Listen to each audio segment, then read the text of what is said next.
Online सुमन online बता रही है। सभी को कौन नमस्ते। भैया ऑनलाइन है, सब बता रही वंदे नमस्कार। मातरम। सभी सज्जनों का, सभी सदस्यगणों का, सभी भाई बहनों का, सभी मातृशक्ति जो भी उपस्थित हैं इस सत्र में, सभी का मैं स्वस्थ समृद्ध परिवार की ओर से हार्दिक स्वागत करता हूँ इस पवित्र सत्र में। जैसा कि आप सभी को पता है कि वैद्य जी अभी वृक्क निष्क्रियता, किडनी डिजीज पे बात करते हैं, उनके अन्य अन्य सिम्टम पे, अन्य अन्य लक्षणों पे। तो कल का जो सत्र जो चल रहे थे किडनी रोगी पे, किडनी रोग पे, जिसमें शोध पे चल रहे थे, तो कुछ आधे हो गए हैं, कुछ कल्प आज बाकी हैं।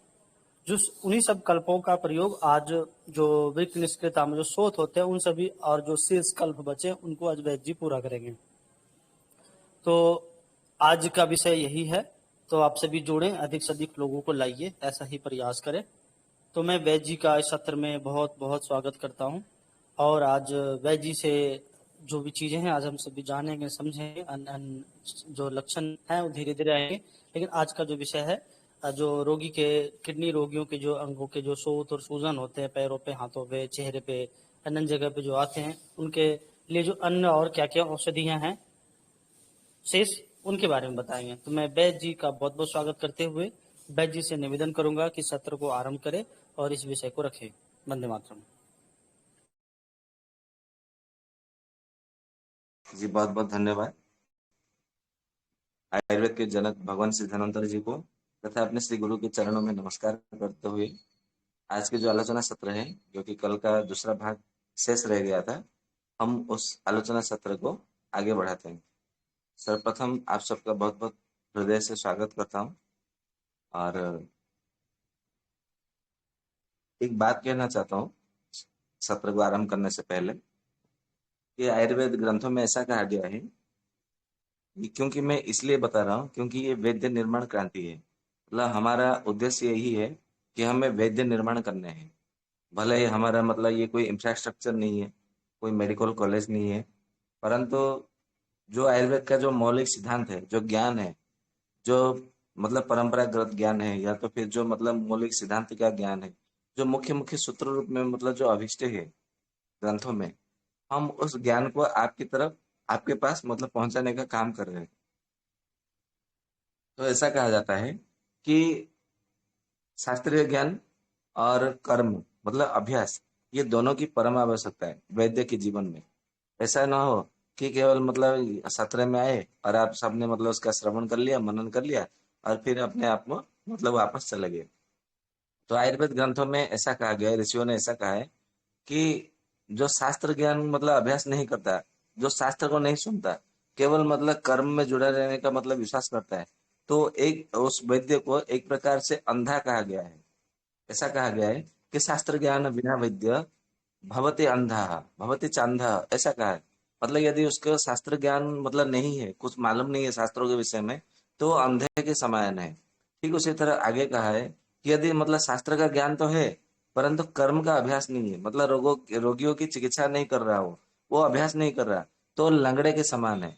इसीलिए मतलब शास्त्र का ज्ञान भी हमें चाहिए और अभ्यास का भी आवश्यक मतलब परम आवश्यकता है। मतलब ये दोनों जब मतलब सिद्ध होते हैं, मतलब एक ही साथ में जब मतलब हम इस दोनों का अभ्यास करते हैं, मतलब शास्त्रों का अध्ययन भी करना जरूरी है और साथ में अभ्यास करना भी आवश्यकता है। तो ये दोनों से ही हमारा जो वैद्य निर्माण क्रांति है, ये तभी सिद्ध हो पाएगा।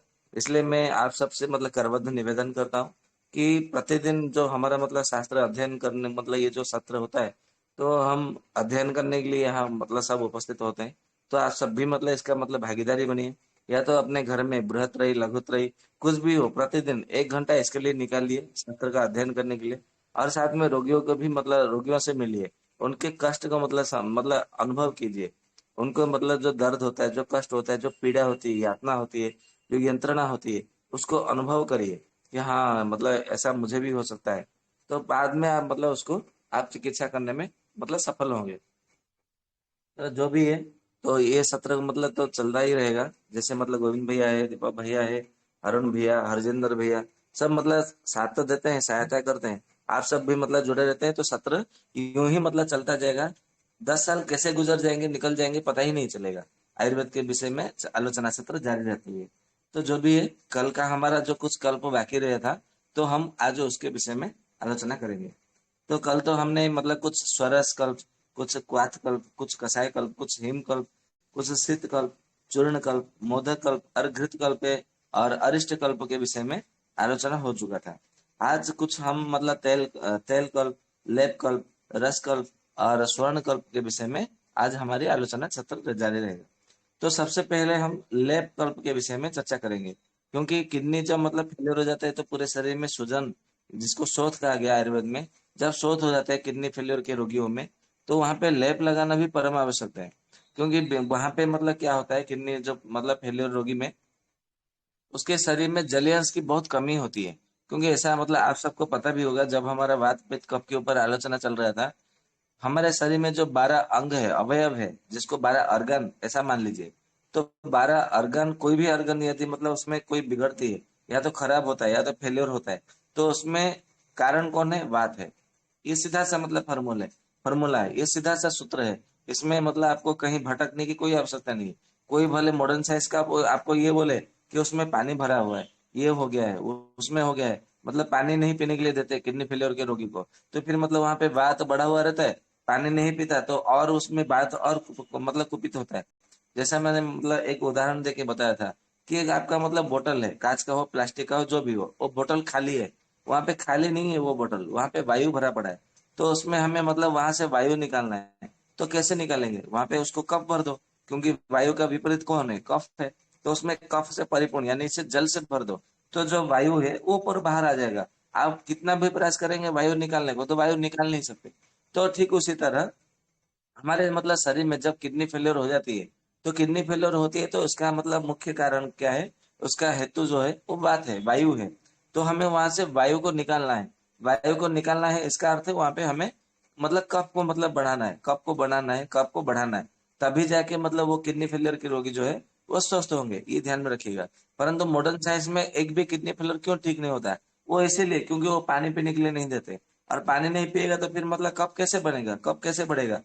कफ बढ़ता नहीं है, बनता नहीं है, इसलिए वो किडनी फेलियर रोगी जो है वो ठीक नहीं होते। फिर मतलब वो मॉडर्न साइंस के डॉक्टर लोग मतलब बोलते हैं उसमें पानी भरा है तभी तो सूजन है।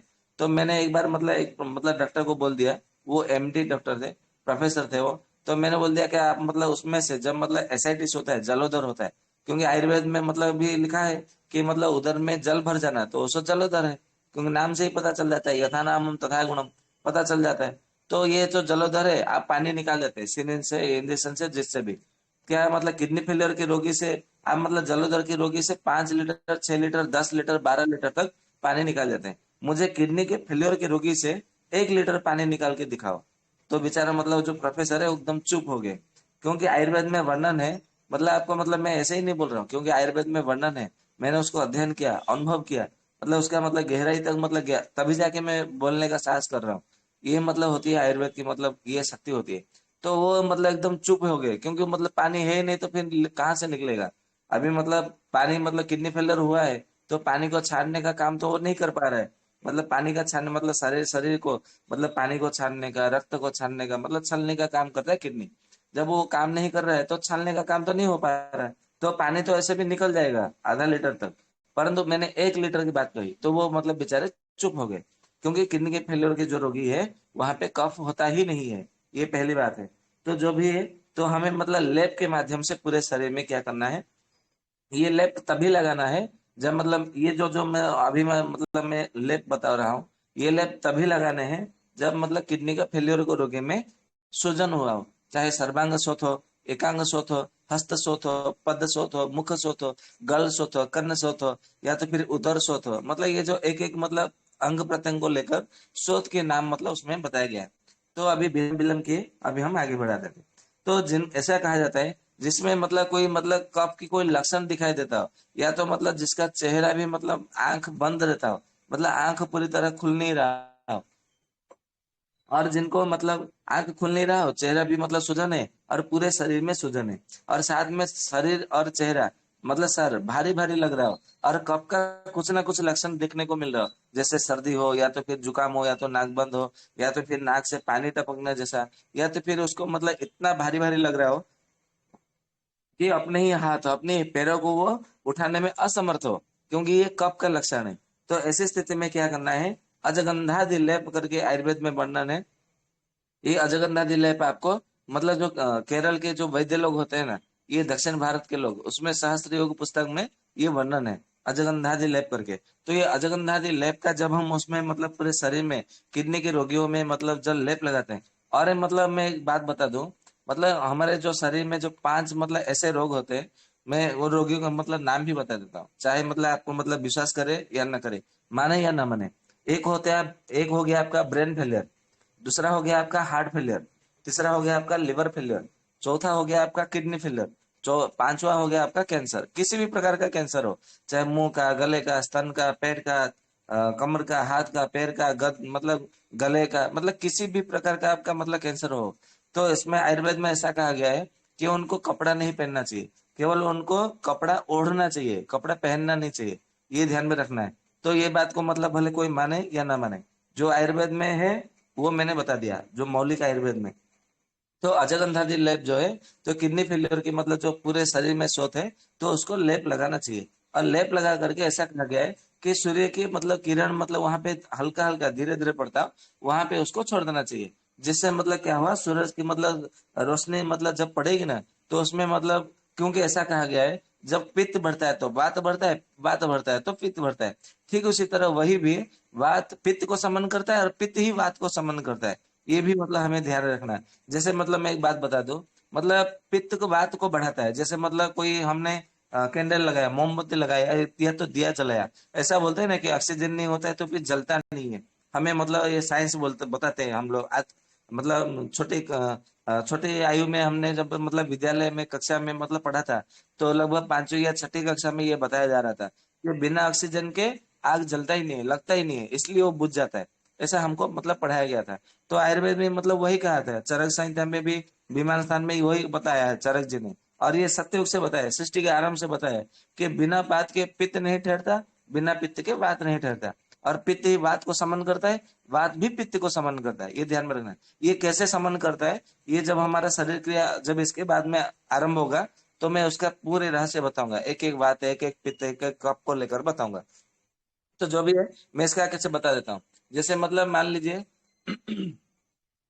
कि बिना ऑक्सीजन के हमारा मतलब, ऑक्सीजन क्या है, प्राणवायु ही होता है, मतलब बिना प्राणवायु के अग्नि मतलब आग लगता नहीं है। ठीक उसी तरह आग को बुझाने में भी वायु का बड़ा मतलब भूमिका होती है। जैसे मतलब कोई दिया दिया जल रहा है, आप ऐसे हाथों से मतलब ऐसे मतलब थोड़ा मतलब फूंक मारिए, या तो फिर जवान से फूंक मारिए, तो मतलब अग्नि तो बुझ जाती है ना। तो जो वायु के बिना मतलब अग्नि नहीं जलती, वही वायु तो उसको मतलब दीपा दिया को बुझा दिया। तो मतलब जो आयुर्वेद में कहा है वो सच में होता है। ठीक उसी तरह पित्त भी बात को समन करता है। अभी ये कैसे होता है, अभी ये ऐसे होता है कि जब मतलब पित्त का कौन सा समय होता है, पित्त का समय होता है वर्षा ऋतु। और वर्षा ऋतु जो शरद ऋतु होता है, ये क्या करता है, बात मतलब ये पित्त का मतलब ऋतु होता है, पित्त का ऋतु। मतलब ग्रीष्म ऋतु का जो दूसरा दूसरा महीना जो अभी मतलब चल रहा है, ये अभी मतलब संचय करता है, परंतु धीरे धीरे पित्त क्या हो रहा है, बढ़ रहा है। फिर जब मतलब वर्षा ऋतु आएगा, पित्त उसमें क्या होगा, संचित हो रहा है, मतलब संचित होता है, मतलब धीरे धीरे वृद्धि होगी। और वायु जो है उसमें भी मतलब धीरे धीरे संचय होने लगेगा वर्षा ऋतु में। शरद ऋतु में पित्त कुपित होता है और वात जो है वृद्धि होती है, ऐसा कहा जाता है। तो मतलब उसका प्रकोप दिखाता है, मतलब उसका प्रभाव दिखाता है। तो ठीक उसी तरह यही मतलब क्या करना है, करता है कि मतलब जब वर्षा ऋतु होता है, तो हमें मतलब गर्म लगता है ना, मतलब वर्षा ऋतु में मतलब ठंडा लगना चाहिए, क्योंकि वायु तो चारों ओर मतलब फैल रहा है, चारों ओर मतलब घूम रहा है। तो क्यों मतलब वहां पे मतलब गर्मी, मतलब हमें गर्मी लग रहा है वर्षा ऋतु में, मतलब जैसे ही वर्षा छूटा तो ऐसे ही हमें गर्मी का अनुभव होता है।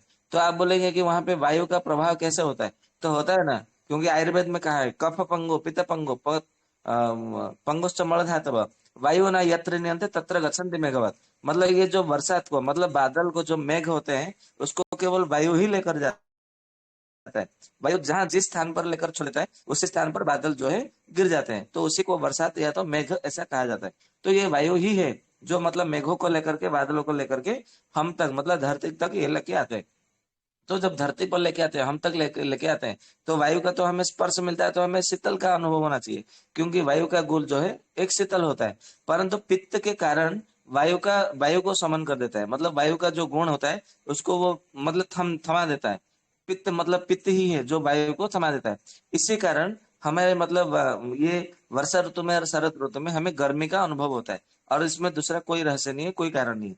तो ठीक उसी तरह ये जो मतलब सूर्य की किरण जब हमारे मतलब रोगी के ऊपर पड़ेगा, तो उसमें क्या वायु के कारण, वहां पे वायु बढ़ जाने के कारण किडनी फेलर हुआ है। तो जब मतलब पित्त वहां पे मतलब सूर्य की किरण वहां पे पड़ेगा, तो वायु को धीरे धीरे धीरे समन करेगा, और अंदर जो है कफ की भी प्रविष्टि होगी। तो ये मतलब कफ और पित्त दोनों मतलब वहां पे मतलब मतलब 100% में से मतलब 100% में से 75% कफ और 25% पित्त, ये दोनों मिल करके बात का समन करेंगे।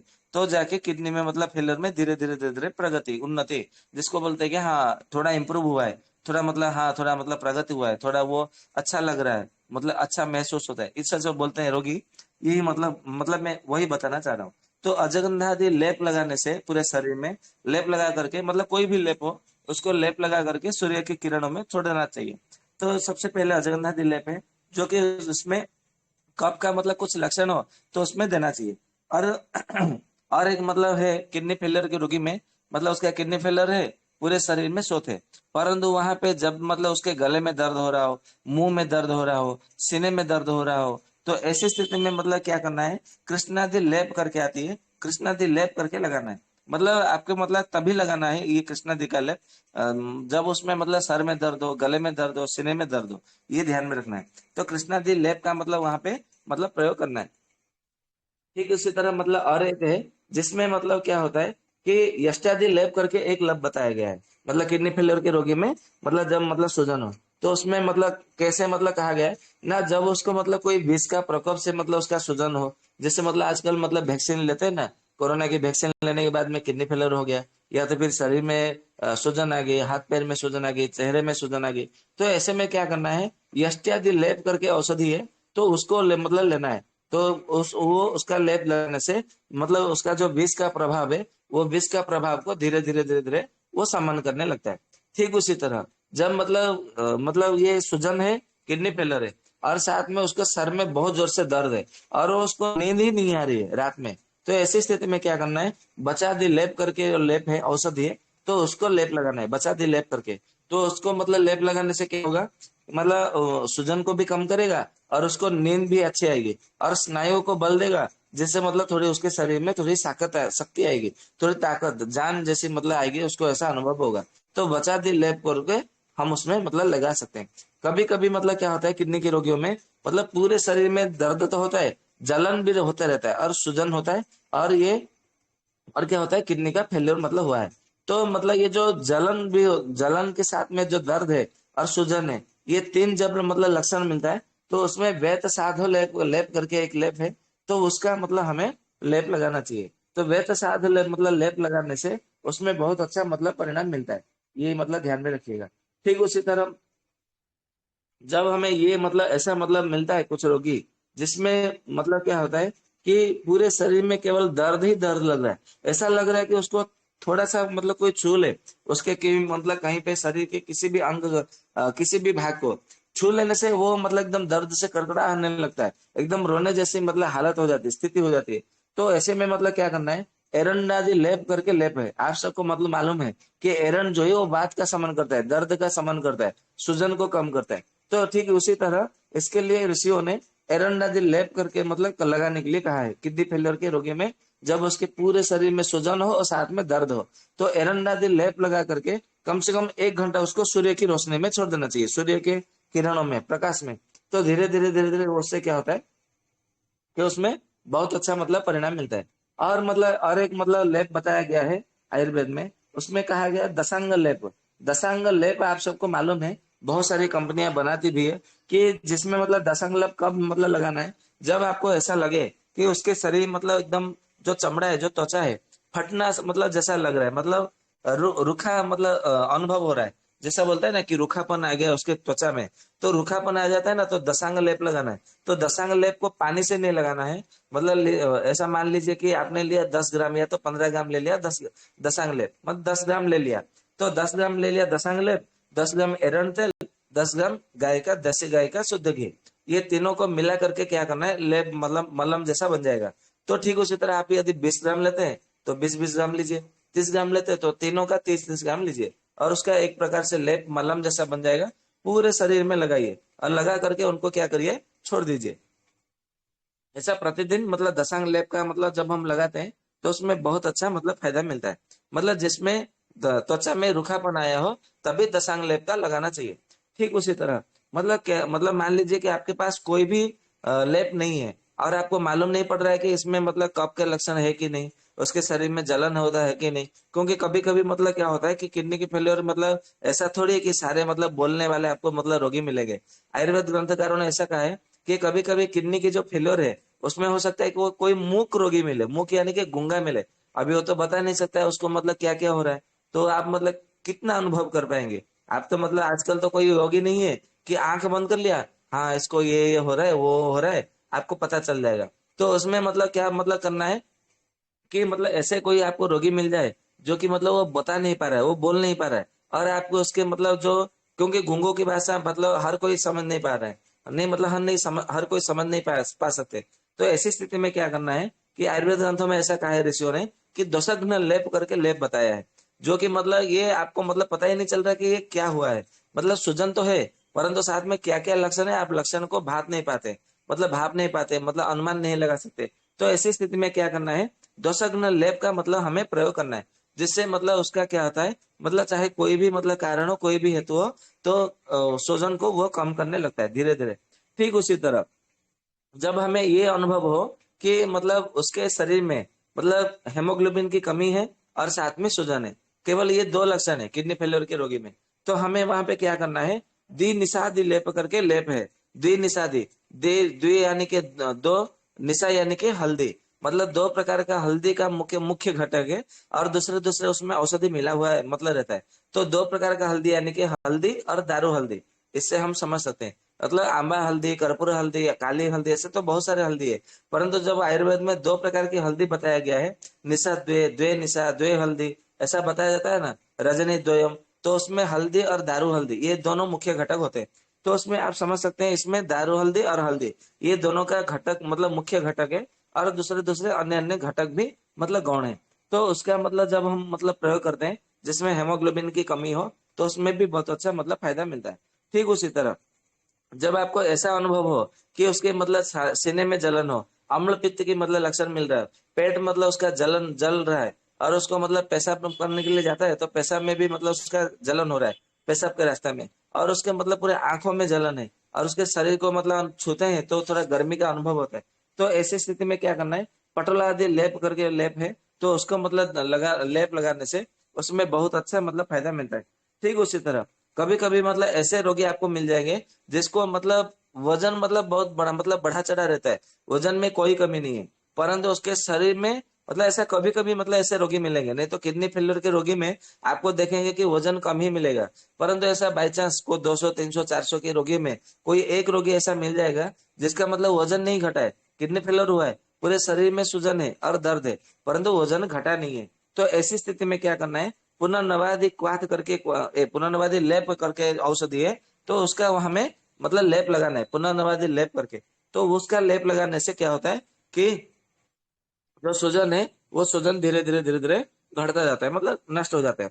ठीक उसी तरह और एक मतलब औषधि है और एक लेप है जिसको मतलब ऐसा कहा है पुनर्नवा आद्य के मतलब आदि लेप, मतलब वो जो था वो पुनर्नवादी लेप था, ये पुनर्नवाद्य लेप मतलब द्य, ये दी है और ये द्य है, मतलब एक एक अक्षर में भी मतलब बहुत सारा उसमें घटक का अंतर रहता है।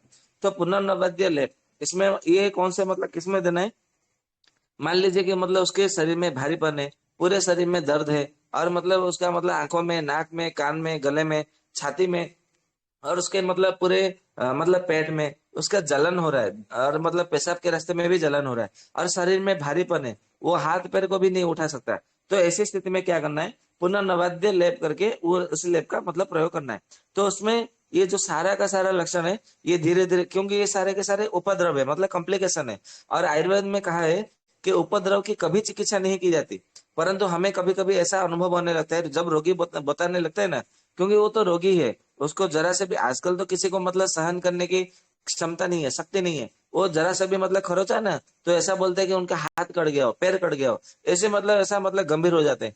वो तो गंभीर हो जाते हैं और मतलब अस्थिर हो जाते हैं, और वैद्यों को भी अस्थिर बना देते हैं। कभी कभी हमारे पास ऐसे रोगी आते हैं मतलब वो इतने मतलब कुछ नहीं है, केवल मतलब नॉर्मल होता है, सामान्य मतलब रोग होता है, परंतु वो इतने अस्थिर मन से होते हैं, मतलब सहन करने की क्षमता नहीं होती। वो तो मतलब अस्थिर होते हैं, हमें भी अस्थिर करने के लिए लग जाते हैं। तो हमें मतलब ऐसा समझना है कि उसके मतलब ये रोग है, मतलब स्वतंत्र रोग है कि परतंत्र रोग है कि ये उपद्रव है, मतलब कॉम्प्लिकेशन है। क्योंकि कॉम्प्लिकेशन का आयुर्वेद में चिकित्सा किया ही नहीं जाता, ये ध्यान में रखना है। केवल रोगों के मतलब रोग के कारण का ही नष्ट करने के लिए औषधि दिया जाता है। तो जब मतलब ऐसे ऐसे कॉम्प्लिकेशन हमें मतलब मिले, तो हमें कॉम्प्लिकेशन के ऊपर मतलब उपद्रव के ऊपर हमें ध्यान नहीं देना है, केवल उपद्रव को समझना है। अच्छा अच्छा, ये ऐसा होता है, वैसा होता है, अच्छा अच्छा, ठीक है ठीक है। तो हमें फिर वहां से मतलब रोगों के मतलब कारण के ऊपर ध्यान देना है, हेतु को मतलब ऊपर ध्यान देना है, परंतु हमें उपद्रव के ऊपर ध्यान नहीं देना है। ठीक उसी तरह मतलब जब पूरे शरीर में जलन होता हो, दाह मतलब दाह होता हो, जलन होता हो, दर्द रहता हो, और पूरा मतलब सूजन रहता हो, परंतु सर में मतलब शरीर में भारीपन ना हो, दर्द है और जलन है परंतु भारीपन नहीं है, जब ये लक्षण मिले तो उसमें आपको क्या करना है, विविधता आदि लेप करके आती है। विविधता यानी कि बेहड़ा, मतलब मुख्य घटक इसमें बेहड़ा है। तो विविधता आदि लेप का मतलब जो औषधि है, तो उसका लेप लगाने से मतलब दर्द और जलन, ये दोनों में मतलब बहुत अच्छा काम करता है। ठीक उसी तरह कभी कभी मतलब ऐसा मतलब हमारे पास रोगी आ जाते हैं, जिसमें मतलब ऐसा बोलते हैं कि मतलब मैं तो बहुत एकदम मतलब बिल्कुल ठीक था, स्वस्थ था, और पता नहीं मतलब कैसे क्या मतलब मेरे मतलब पूरे शरीर में मतलब सूजन आ गई, मतलब किडनी फेलियर हुआ है, यूरिया क्रिएटिनिन थोड़ा हल्का से बढ़ा है, परंतु परंतु उसका खाने पीने का मतलब कोई टाइम टेबल नहीं है। और उसका मतलब जो पथ्य अपथ्य बोला जाता है ना, डाइट अवॉइड, तो डाइट अवॉइड को मानते नहीं है कुछ कुछ रोगी। तो उसमें मतलब ऐसा कहा गया है कि भल्ला तक स्वथान तक लेप, ऐसा मतलब दो प्रकार की आती है। जो कि रोगी जब पथ्य अपथ्य को मानता नहीं हो, और मतलब खाने पीने का मतलब जो इच्छा जो मन में है वो खाता हो, जब इच्छा करे तब सो जाता हो, जब मतलब मन करे तब मतलब पानी पीता हो, मतलब उसके अपने मर्जी से वो मतलब करता है। परंतु जब उसके पास वैद्य होते हैं, तो थोड़ा डर के मारे, भय के मारे वो पथ्य अपथ्य को पालन करता है। परंतु जैसे ही वैद्य मतलब सामने से निकल गए, वो अकेला मतलब अकेला पड़ा है, वो अपना मनमानी करने लगता है। फिर उसमें क्या करता है, क्या होता है कि परिणाम मिलता नहीं है। फिर वैद्य विचार मतलब क्या होता है, अरे ये तो औषधि दिया था, इसको काम क्यों नहीं कर रहा है, परंतु वो पथ्य अपथ्य का पालन नहीं कर रहा है, उसके विषय में वैद्य कभी कभी सोचता नहीं है। तो ऐसी स्थिति में एक मतलब कहा गया है, ऋषियों ने कहा है कि भल्ला तक स्वथांतक लेप, और दूसरा है भल्ला तक आदि स्वथांतक लेप। ऐसे दो प्रकार का औषधि है, जो लेप है, जिसको मतलब जो रोगी मतलब ये पथ्य अपथ्य का पालन नहीं करता है, तो उनके लिए ये लेप मतलब बताया गया। ये तो था मतलब कुछ लेप प्रकरण। अब मैं आप लोगों को तेल प्रकरण के हिसाब से मैं कुछ बताऊंगा। जो कि मतलब तेल का उपयोग यानी कि आप मतलब मालूम है कि तेल उसके शरीर में मालिश करनी है, और हो सकता है तो उसके नाक में नशे भी देना है। तो नशे देना भी जरूरी है, क्योंकि हमें मतलब वहां पे स्नायुओं को भी बल देना है और वायु को समन करना है। और तेल इसके लिए मालिश करनी है। मालिश मतलब ऐसा रगड़ते हुए मालिश नहीं करना है, केवल उसके शरीर में हाथ को फेराना है। हाथ को फेराने से तेल उसके शरीर में विलीन हो जाएगा, अवलीन हो जाएगा, अवशोषण हो जाएगा, जिससे मतलब क्या होगा, उसके शरीर को बल मिलेगा, और किडनी लिवर सबको मतलब बल मिलेगा, स्नायुओं को बल मिलेगा। यही मतलब रहस्य है। तो क्या क्या मतलब तेल बताया गया है,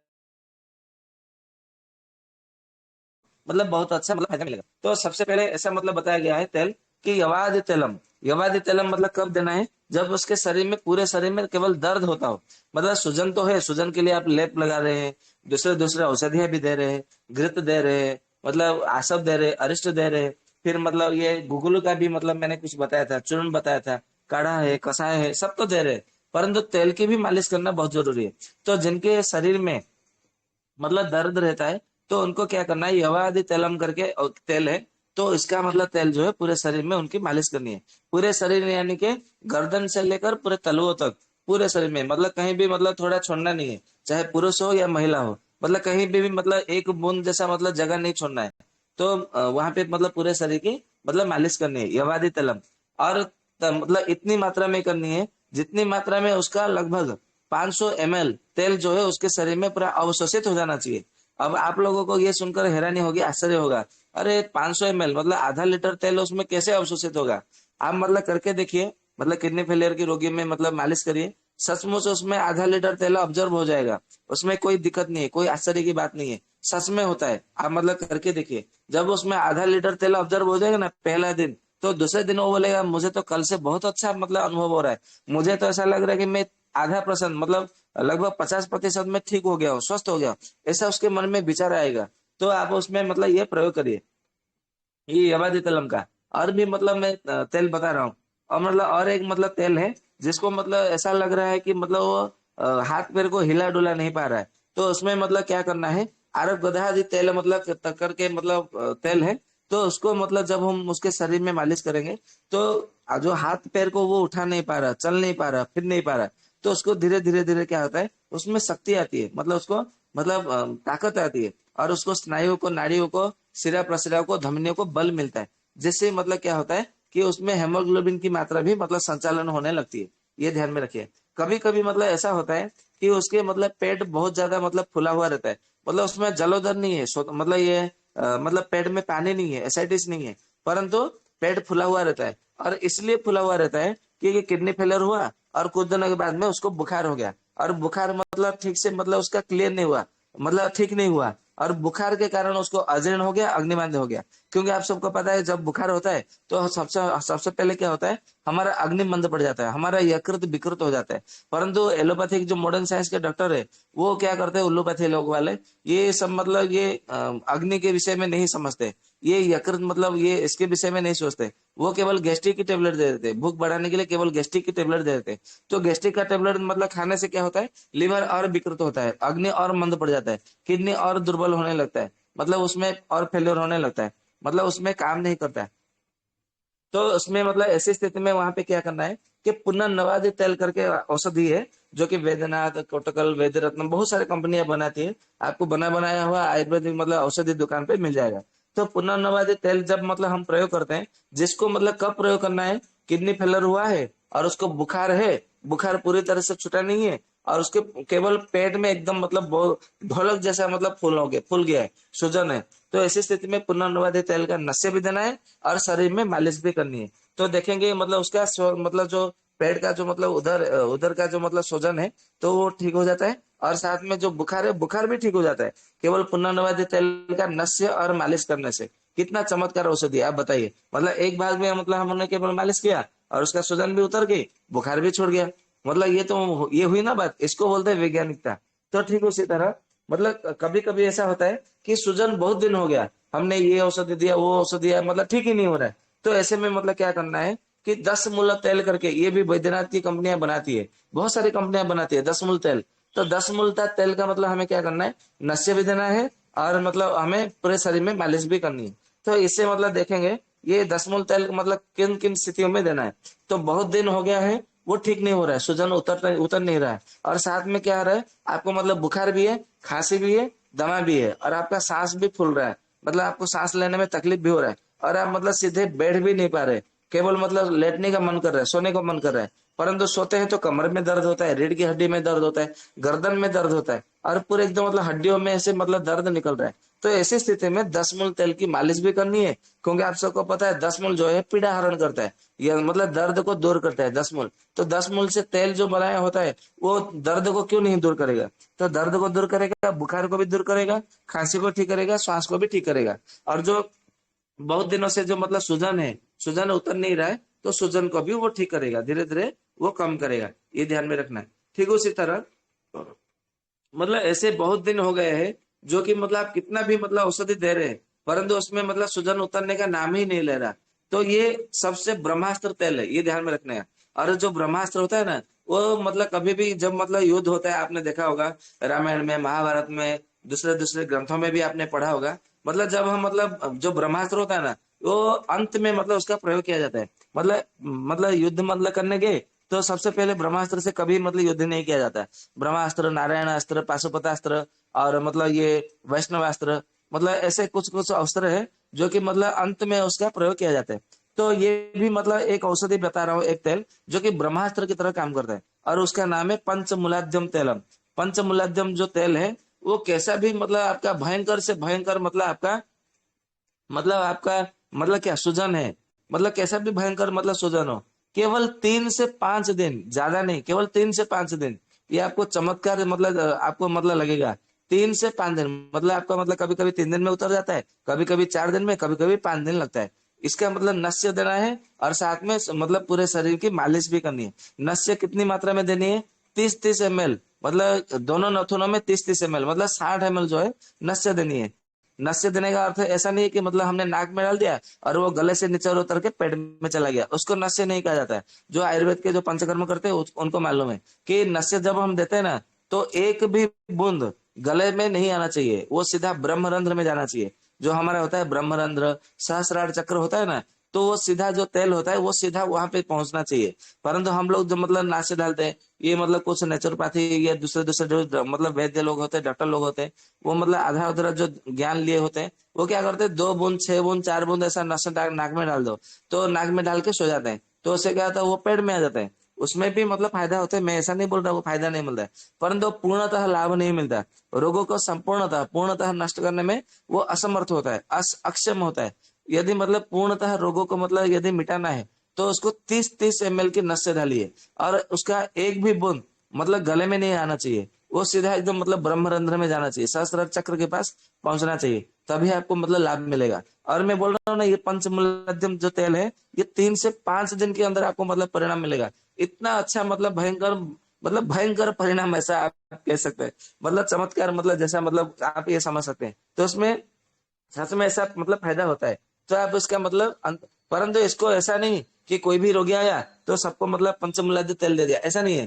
पंचमूलाद्य तेल का आपको रखना है पास में, परंतु मतलब पहली बार में ही मतलब इसको प्रयोग नहीं करना है। जब देखेंगे हाँ ये तेल मतलब प्रयोग किया, उसमें कम नहीं हो रहा है, फिर दूसरे उससे और अधिक मतलब पोटेंसी वाला मतलब हमने प्रयोग किया। जैसे होम्योपैथी की औषधि देते हैं ना, तो सबसे पहले 30 वाली देती है पोटेंसी, उसमें काम नहीं करता है तो 200 वाली देते हैं, उसमें काम नहीं करता है तो फिर 1000 में जाते हैं, उसमें काम नहीं करते तो फिर 10,000 1 लाख पोटेंसी में जाते हैं। ठीक उसी तरह आयुर्वेद में भी ऐसा ही है, मतलब कम शक्ति वाला देना है, उसमें काम नहीं कर रहा है तो उससे और थोड़ा मतलब शक्ति वाला औषधि देना है। तो ठीक उसी तरह पंचमूलाद्य तेल अपने पास में रखना है, परंतु उसका प्रयोग में अंत में करना है, जब आप मतलब 4 वर्ष से निराश हो जाओ तब प्रयोग करना है, ये ध्यान में रखना है। तो ये मतलब था कुछ तेल प्रकरण जो भी आपको मतलब मैंने बता दिया। अभी मैं आप लोगों को कुछ रस प्रकरण बताऊंगा, रस कल्प के विषय में बताऊंगा। तो रस कल्प मतलब ऐसा है कि रस यानी कि मतलब पारद, जो पारद से मतलब कुछ कुछ औषधियां हैं, तो वो मतलब औषधियां मतलब रस कल्प में मतलब बताया गया है। तो रस कल्प में मतलब सबसे पहले आता है अनिल रस। अनिल यानी के मतलब वायु, आप सबको पता है मतलब अनल अग्नि देवता का नाम है, अनिल जो है वायु देवता का नाम है। क्योंकि वायु के कारण ही मतलब किडनी का मतलब ये फेलियर हुआ है, इसके इसके लिए आयुर्वेद ग्रंथों में सबसे पहले अनिल रस मतलब वायु को समन करने का ये रस मतलब औषधि बनाया है, बताया है। तो ये मतलब कब मतलब देना है, जब मतलब आपका किडनी फेलियर हुआ है, शरीर में सूजन है, और साथ में हेमोग्लोबिन की कमी है, मतलब रक्त की कमी है। तो ऐसी परिस्थिति में आपको क्या करना है, अनिल रस का प्रयोग करना है। अनिल रस की मतलब मात्रा में कितनी देनी है, किडनी फेलियर हुआ तो मतलब उसका अग्निमांद है, अजीर्ण है, तो मतलब उसका पचेगा नहीं, तो एक एक रत्ती में दिन में 3 से 4 बार, और शहद के साथ में आप उसको दे सकते हैं, या तो फिर 10 मूल काढ़ा के साथ में, या तो फिर महाराष्ट्र नदी काढ़ा के साथ में, या तो फिर पुनर्नवा रिस के साथ में, पुनर्नवा सब के साथ में। तो ऐसी मतलब स्थिति में आप उसका मतलब प्रयोग कर सकते हैं। तो उसमें मतलब बहुत अच्छा मतलब फायदा मिलता है, क्योंकि वो वायु को मतलब एकदम मतलब ठीक करता है, ये ध्यान में रखना है। तो ठीक है, उसी तरह दूसरा मतलब एक है कि चुल्ली का रस। चुल्ली का रस मतलब ये काम का किस में काम करता है, जिसमें मतलब पूरे शरीर में सूजन हो और पेट में दर्द हो। तो ऐसी स्थिति में आप जब मतलब चुल्ली का रस जब हम प्रयोग करते हैं, तो उसमें बहुत अच्छा मतलब फायदा होता है। ठीक उसी तरह जब मतलब कभी कभी मतलब किडनी फेलियर के रोगी में पूरे शरीर में मतलब सूजन है, और उसको मतलब हेमोग्लोबिन की कमी है, और उसका देखेंगे मतलब उसको मतलब दस्त ही नहीं आ रहा, मतलब सोच ही नहीं लग रहा है, तो उसमें मतलब क्या करना है, जयपाल रस करके मतलब औषधि है। जयपाल से मतलब आप समझ सकते हैं कि ये जमाल गोटा का नाम है। तो जमाल गोटा का मतलब जो बीज है, उसका बीज डाल करके मतलब उसके योग से ये मतलब औषधि बनाया गया है। ये औषधि नाम है जयपाल रस। तो इसका मतलब थोड़ी थोड़ी मात्रा में देना है, मतलब इसको सप्ताह में 1 या 2 बार देना है, अधिक मात्रा में नहीं देना है। तो जयपाल रस का मतलब जब हम उसका प्रयोग कर देते हैं, नींबू के शरबत में मतलब मिला करके देना है यहाँ पे, और मिट्टी के मटके का पानी लेना है, नींबू मतलब लेना है, और उसमें मिश्री डाल करके हमें उसका मतलब प्रयोग करना है। तो ऐसे में मतलब लिखेंगे जयपाल रस देने से उसका जो मतलब जो पेट में सूजन है, पूरे शरीर में सूजन है, हीमोग्लोबिन की कमी है, और साथ में मतलब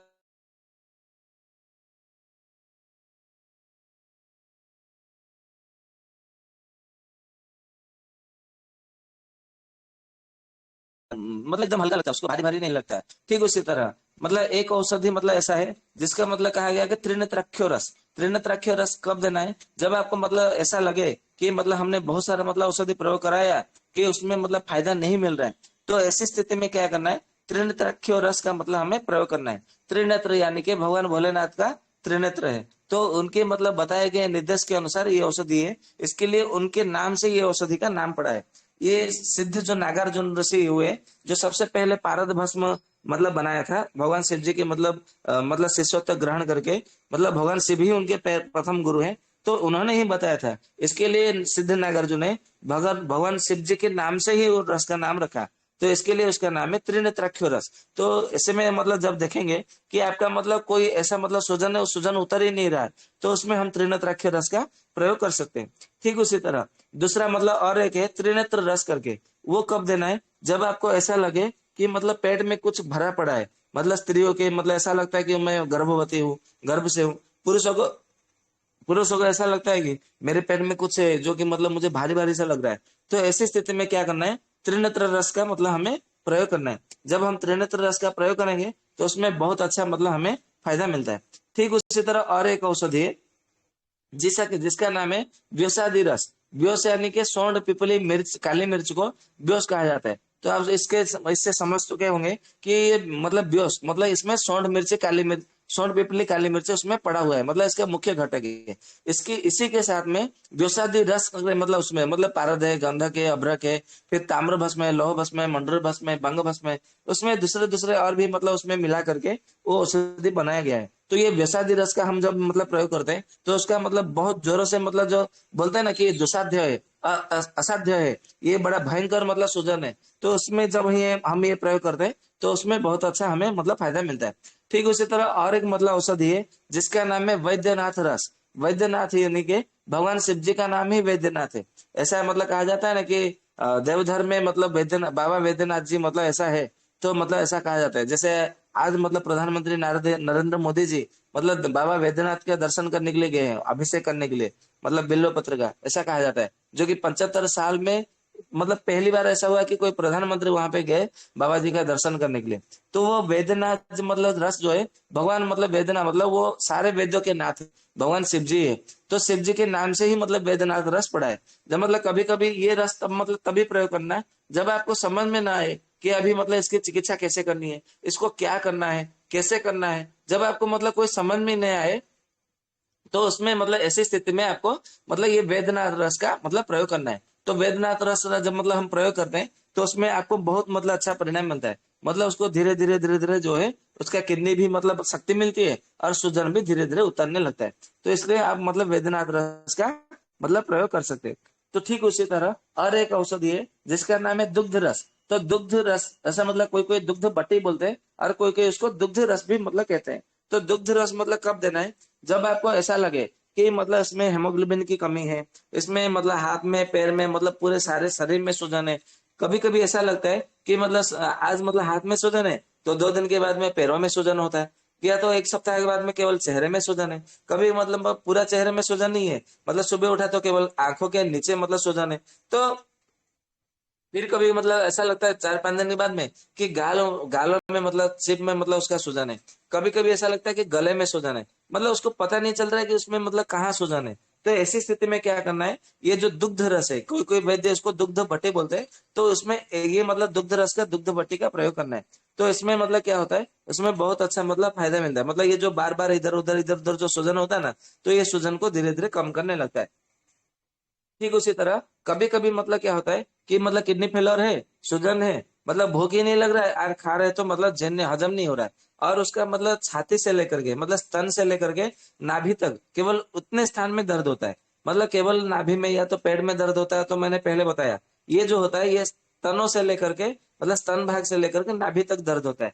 तो ऐसी स्थिति में और मतलब साथ में क्या है, कभी कभी मतलब विषम ज्वर होता है, मतलब कभी सुबह में ज्वर आएगा, या तो फिर मलेरिया मतलब उसमें आ जाएगी, या तो कभी मतलब दोपहर में ज्वर बुखार आएगा, या तो कभी रात में बुखार आएगा, या तो फिर बुखार नहीं होगा परंतु उसको ठंड लग रहा होगा, मतलब बुखार जैसा, परंतु उसका टेम्परेचर देखेंगे तो टेम्परेचर नॉर्मल आएगा, या तो फिर 99 ऐसा आ जाएगा। तो ऐसी भी मतलब कभी कभी कंडीशन में स्थिति में क्या करना है, महादुग्ध रस करके औषधि है, तो महादुग्ध रस करके औषधि देने से उसमें मतलब बुखार भी उतर जाता है, और जो मतलब इसको जो स्तनों से लेकर के नाभि तक जो दर्द होता है उसमें भी मतलब बहुत अच्छा मतलब फायदा मिलता है। और हेमोग्लोबिन की मतलब कमी रहता है लक्षण में, तो उसमें भी मतलब हमें बहुत अच्छा फायदा मिलता है।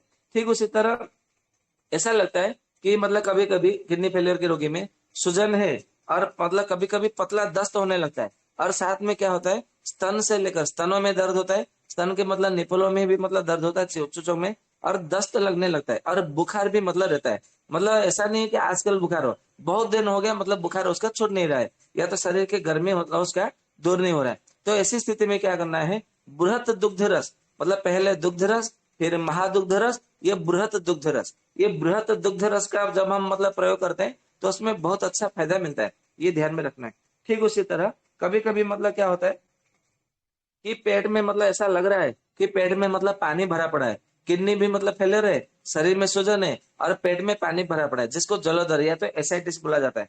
और उसको मतलब क्या होता है कि कभी कभी मतलब उसको एसाइटिस के मतलब कोई औषधि देते हैं, तो उसमें क्या होता है कि मतलब पतला दस्त होने लगता है, क्योंकि मतलब पानी के रास्ते, पानी जो है उसको मल के रास्ते में और मतलब पेशाब के रास्ते में मल जो पानी है उसका निकालना पड़ता है, तो उसको बार बार पेशाब होता है तो उससे कोई दिक्कत नहीं। परंतु जब पतला दस्त होने लगता है तो दुर्बल का मतलब अनुभव करने लगता है रोगी। तो ऐसी स्थिति में क्या करना है, पंचामृत रस करके औषधि दी जाती है। तो पंचामृत रस का मतलब थोड़ी थोड़ी मात्रा में, मतलब दो दो रत्ती की मात्रा में दिन में 3 से 4 बार 5 बार हम इसका जब हम मतलब प्रयोग करते हैं तो उसमें बहुत अच्छा मतलब फायदा मिलता है। तो ये हो गया आपका, मतलब ये रस कल्प हो गया। अभी मैं कुछ आपको लौह कल्प बता रहा हूँ। लौह कल्प यानी कि जिसमें मतलब लोहा मतलब आयरन की मतलब मात्रा में वहां पे ढला हुआ है, और उसमें क्या क्या घटक है, मतलब क्या क्या औषधि है, वो सब आपको मैं बता रहा हूँ।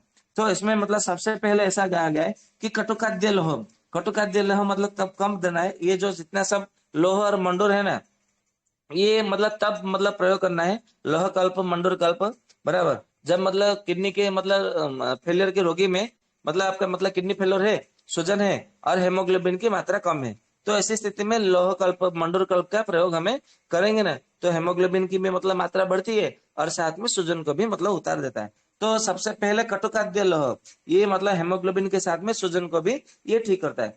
ठीक उसी तरह जब आपको मतलब ऐसा लगे कि मतलब बहुत ये मतलब ऐसा लगता है कि अब ये रोगी ठीक नहीं हो सकता, ये बड़ा दुसाध्य हो गया, असाध्य होने लगा है, और मतलब हेमोग्लोबिन ही उसका बढ़ नहीं रहा है, ये 6-7 6-7 5-6-7 ऐसा रहता है, मतलब रक्त चढ़ाते तो कितना रक्त चढ़ेगा। तो ऐसी स्थिति में क्या करना है, अग्निमुख मंडूरम ऐसा करके औषधि है, जो कि भेषज रत्नावली में का मतलब ये बताया गया, ये इसका योग, आप चाहे तो उसमें भेषज रत्नावली में आप देख सकते हैं। तो अग्निमुखम मंडूरम, इसका जब हम मतलब प्रयोग करते हैं तो उसमें बहुत अच्छा मतलब फायदा मिलता है, हमें मिलता है। तो ठीक उसी तरह और भी मतलब एक औषधि है जिसका नाम है तक्र मंडूरम।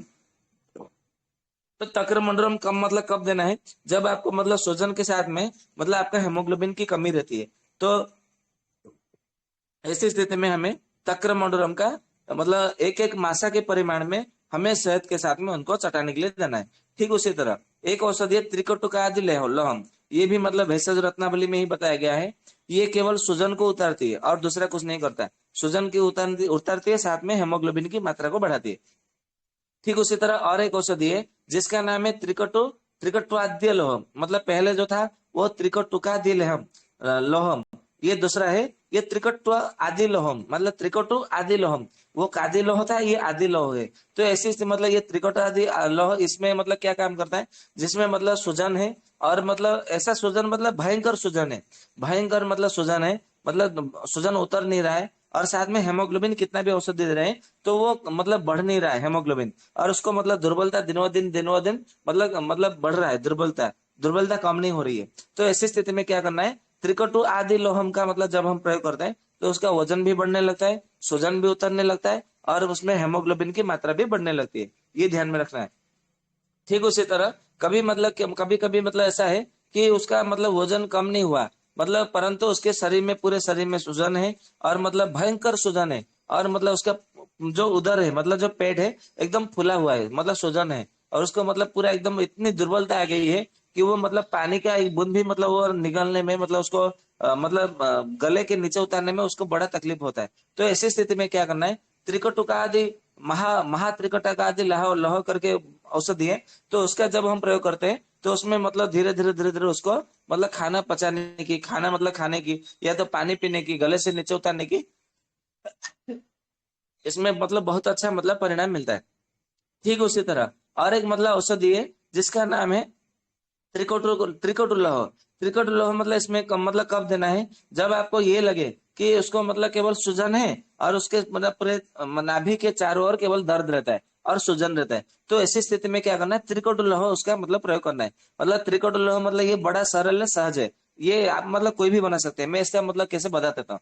मतलब आपको सौंठ लेना है 10 ग्राम, पिपली लेना है 10 ग्राम, काली मिर्च लेना है 10 ग्राम, 30 ग्राम हो गया। और 30 ग्राम जो है आपको लौह भस्म लेना है, बराबर। यदि मतलब उसका खाना यदि पच रहा है तो मतलब 30 ग्राम लेना है। यदि उसको खाना पच नहीं रहा है, उसको भूख नहीं लग रहा है, या तो खाना मतलब खाता है तो मतलब उसको मतलब पेट में सूजन रहता है, फूला हुआ रहता है, मतलब हजम नहीं हो रहा है, तो ऐसी स्थिति में क्या करना है, सौंठ पिपली काली मिर्च लौह भस्म। और लौह भस्म ये सामान्य नॉर्मल वाला नहीं लेना है, 100 मतलब 7 पुटी वाला, सहस्र पुटी वाला आपको लौह भस्म लेना है। ये निश्चंद्र वाला और सामान्य वाला लोह भस्म लेंगे ना तो फिर उसमें मतलब एसिडिटी बढ़ेगा। तो इसमें 7 पुटी वाला या तो फिर सहस्त्र पुटी वाला लोह भस्म लेना है, जो कि वैद्यनाथ कंपनी है मतलब उसको बनाती है, आपको मिल जाएगा बाजार में। तो सबको मतलब 10-10 ग्राम के लेना है, मतलब 40 ग्राम हो गया आपका, बराबर। ये 40 ग्राम मतलब बराबर मात्रा में तब लेना है जब आपको मतलब उसका भूख नहीं लग रहा है और खाना नहीं पच रहा है, तो ऐसी स्थिति में लौह भस्म लेना है, मतलब 10-10 ग्राम की मात्रा में। तो उसको 1-1 ग्राम की मात्रा में दिन में 4 बार चटाना है शहद के साथ में। तो देखेंगे उसको मतलब बहुत अच्छे से भूख भी लगेगा, हजम भी होगा, और मतलब उसको हेमोग्लोबिन की मतलब मात्रा भी बढ़ेगी, और उसका सूजन भी उतरेगा, और पेट अच्छे से साफ भी होगा, और उसको पेशाब भी अच्छे से लगने लगेगा। ये इसके लिए मतलब त्रिकटुल लोह का इसमें भूरी भूरी प्रशंसा किया गया है इसमें आयुर्वेदिक ग्रंथों में। तो इसमें आप मतलब उसमें प्रयोग कर सकते हैं। ठीक उसी तरह कभी कभी मतलब हमारे मतलब पास ऐसे रोगी आ जाते हैं जिसको मतलब ऐसा लगता है कि मैं तो कभी ठीक होगा ही नहीं, मतलब मानसिकता से ही मतलब ग्रसित हो जाते हैं। तो ऐसी स्थिति में क्या करना है, उनको मतलब भूख लगना चाहिए, और उनको मतलब हजम होना चाहिए, और उनको मतलब सोच भी लगना चाहिए, और मतलब पैसा भी लगना चाहिए। तो ऐसे में मतलब क्या करना चाहिए, ताम्र भस्म का थोड़ी थोड़ी मात्रा में उसको देते रहना चाहिए, 2-2 3-3 घंटे के अंतर में। ताम्र भस्म जो कि मतलब जो सोमनाथी ताम्र भस्म आता है, जो कि मतलब आप देखेंगे सभी कंपनियां जो बनाती है ताम्र भस्म वो काले रंग की बनाती है, परंतु सोमनाथी ताम्र भस्म होता है ना वो सफेद रंग का आता है। ये बहुत कम वैद्य लोग जानते हैं। तो सोमनाथी ताम्र भस्म का इसमें किडनी फेलियर के रोगी में मतलब प्रयोग करना है। तो ये सफेद रंग का ताम्र भस्म आती है, उसमें मतलब 1-1 रत्ती की मात्रा में दिन में 3 से 4 बार तक हम उसको मतलब प्रयोग कर सकते हैं, मतलब शहद के साथ में मिला करके, या तो फिर घी के साथ में मतलब हम उसको चटा सकते हैं। तो ऐसी स्थिति में क्या है, या तो फिर हम उसको कैसे करना है, मतलब लीजिए 1 रत्ती आपका हो गया मतलब ताम्र भस्म हो गया, सोमनाथी ताम्र भस्म सफेद रंग का, और उसमें क्या करना है 1 ग्राम आपको मतलब काली मिर्च का चूर्ण मिलाना है, 1 ग्राम मतलब 1 मासा। तो आपका मतलब कितना 9 रत्ती हो गया, और उसको मिलाना है 1 चम्मच शहद में, और मिला करके उसको चटा देना है। तो ऐसी स्थिति में आप देखेंगे मतलब शोथ हो रहा है, मतलब सूजन है, और उसके साथ में भूख नहीं लग रहा है, खाना नहीं पच रहा है, और उसको अच्छा नहीं लग रहा है, ताकत नहीं आ रही, शक्ति नहीं मिल रही है, तो उसमें बहुत अच्छा मतलब उसमें आपको मतलब फायदा मिलेगा, आप इसका प्रयोग कर सकते हैं। ठीक उसी तरह यदि मतलब केवल हेमोग्लोबिन की कमी है और सूजन है और किडनी फेलर है, केवल यही 3 लक्षण है, तो उसमें केवल मंडूर भस्म का आप प्रयोग कर सकते हैं। मंडूर भस्म जो कि मतलब लोहे का मल को ही मतलब मंडूर भस्म कहा जाता है। मंडूर भस्म को उसमें शहद के साथ में, या तो फिर मतलब गोमूत्र के साथ में, या तो फिर तक्र के साथ में, या तो फिर पानी में भी मतलब हम उसको दे सकते हैं, या तो घी के साथ में भी हम उसको सेवन करने के लिए दे सकते हैं। तो उसमें भी मतलब बहुत अच्छा मतलब फायदा मिलता है। ठीक उसी तरह कभी कभी मतलब हमारे पास मतलब ऐसे रोगी आ जाते हैं कि हमें मतलब समझ नहीं आता कि हमें उसका मतलब क्या करना चाहिए। तो ऐसा मतलब होता है कि मतलब गोधुमा आदि पुली का मतलब रस करके एक औषधि आती है, जो कि सूजन को जल्दी जल्दी वो उतरने में मतलब सहायता करती है सूजन को। तो गोधुमा आदि पुली का रस करके औषधि आती है, तो उसका हमें प्रयोग करना चाहिए। ठीक उसी तरह और एक मतलब औषधि है, जो कि मतलब बहुत सारे जो रोगियों को बहुत सारे वैद्य जो है मतलब जिनको इस्नोफिलिया रहता है तो उसमें मतलब देते हैं, थायराइड में देते हैं, या तो फिर मतलब मोटापा कम करने के लिए देते हैं। उसका नाम है तृष्णादि लौह, ये आप सबको मतलब मालूम है। तृष्ण यानी कि सौंठ पिपली काली मिर्च होता है, और उसमें दूसरे दूसरे घटक मतलब मिला करके लौह बस में मिला करके, और उसका मतलब उसमें मतलब विभिन्न प्रकार का ये जड़ी बूटी का मतलब उसमें भावना दे करके औषधि बनाई जाती है। तो तृष्ण आदि लौह का जब हम मतलब शहद या तो घी के साथ में देते हैं, तो उसमें भी मतलब शोथ को सूजन को बहुत अच्छे से ये कम करता है, ये ध्यान में रखना है। अभी मैं आपको दो मतलब कुछ ऐसे मतलब प्रयोग बता रहा हूँ जिसमें मतलब रोगी को, मतलब किडनी फेलियर के रोगी को, मतलब ये मतलब शरीर में जैसे हम मतलब क्या करते हैं, साबुन लगा करके मतलब नहाते हैं, स्नान करके नहाते हैं, तो हमें मतलब बहुत अच्छा लगता है। तो जो मतलब मान लीजिए कि हम प्रतिदिन साबुन लगा के नहाते हैं, कभी मतलब हम बाहर हो गए तो साबुन नहीं लगाया, तो हमें कैसा मतलब भारी भारी ऐसा लग रहा है, मतलब हमारा शरीर में वजन नहीं बढ़ा है परंतु भारी भारी लग रहा है, कैसा विरक्त विरक्त ऐसा लग रहा है। तो मतलब ऐसे में मतलब कहा गया है, ऋषियों ने कहा है कि मतलब किडनी फेलियर के रोगी में सूजन हो तो ऐसे में मतलब उद्वर्तन भी लगाने के लिए कहा गया है। उद्वर्तन क्या क्या उद्वर्तन है, तो सबसे पहले मतलब ऐसा कहा गया है कि रासनादि उद्वर्तन, ये मतलब रासनादि उद्वर्तन मतलब आपको बनाना है, और बना करके आपको क्या करना है, उसके शरीर पे लेप लगा देना है। मतलब उद्वर्तन में दूध उसमें डाल सकते हैं, या तो दही डाल सकते हैं, या तो फिर पानी डाल सकते हैं, तो लेप की तरह हो जाएगा। तो पूरे शरीर में लगा दीजिए और थोड़ा मतलब आधा घंटा छोड़ दीजिए। तो जैसे ही मतलब सूखने की जैसा आया, सूखने मतलब वाला हो, तो ऐसे समय में मतलब क्या करना है, उसके शरीर में ठंडे पानी का धार छोड़ना है।